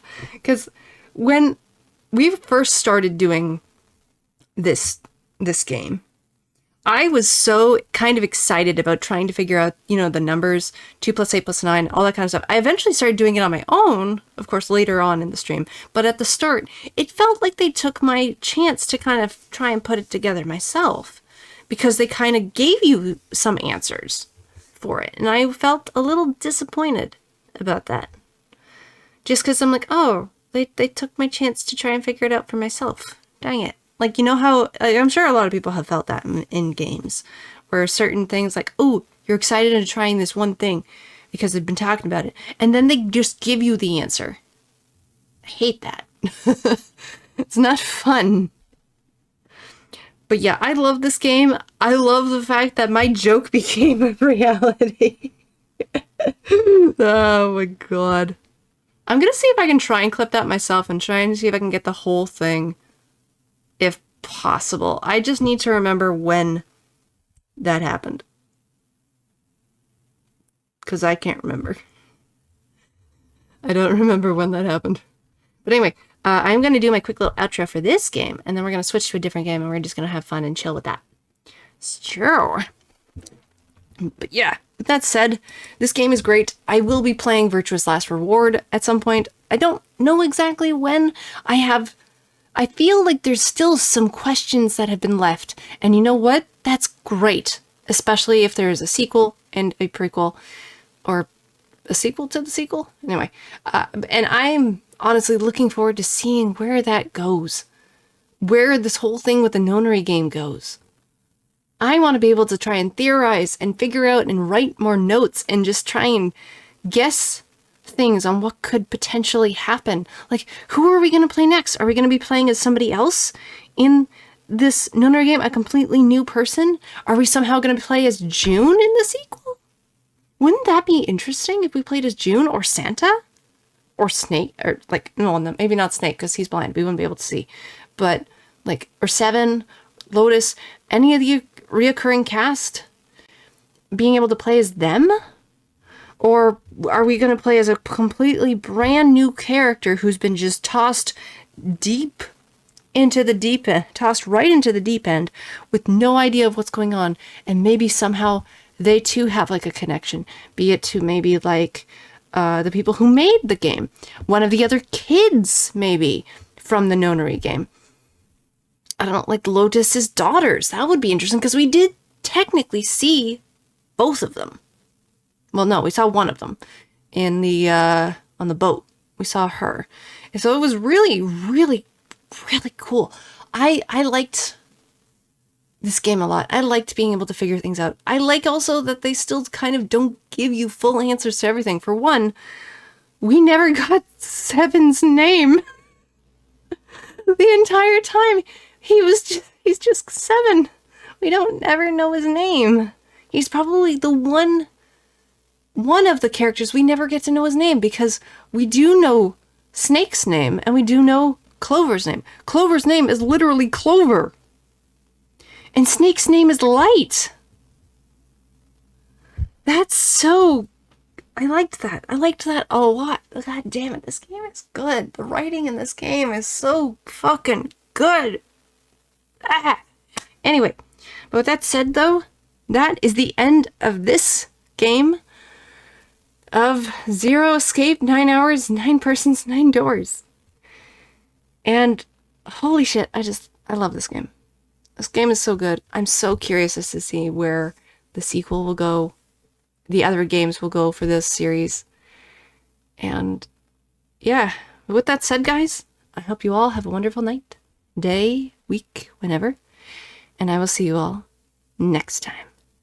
Bye-bye.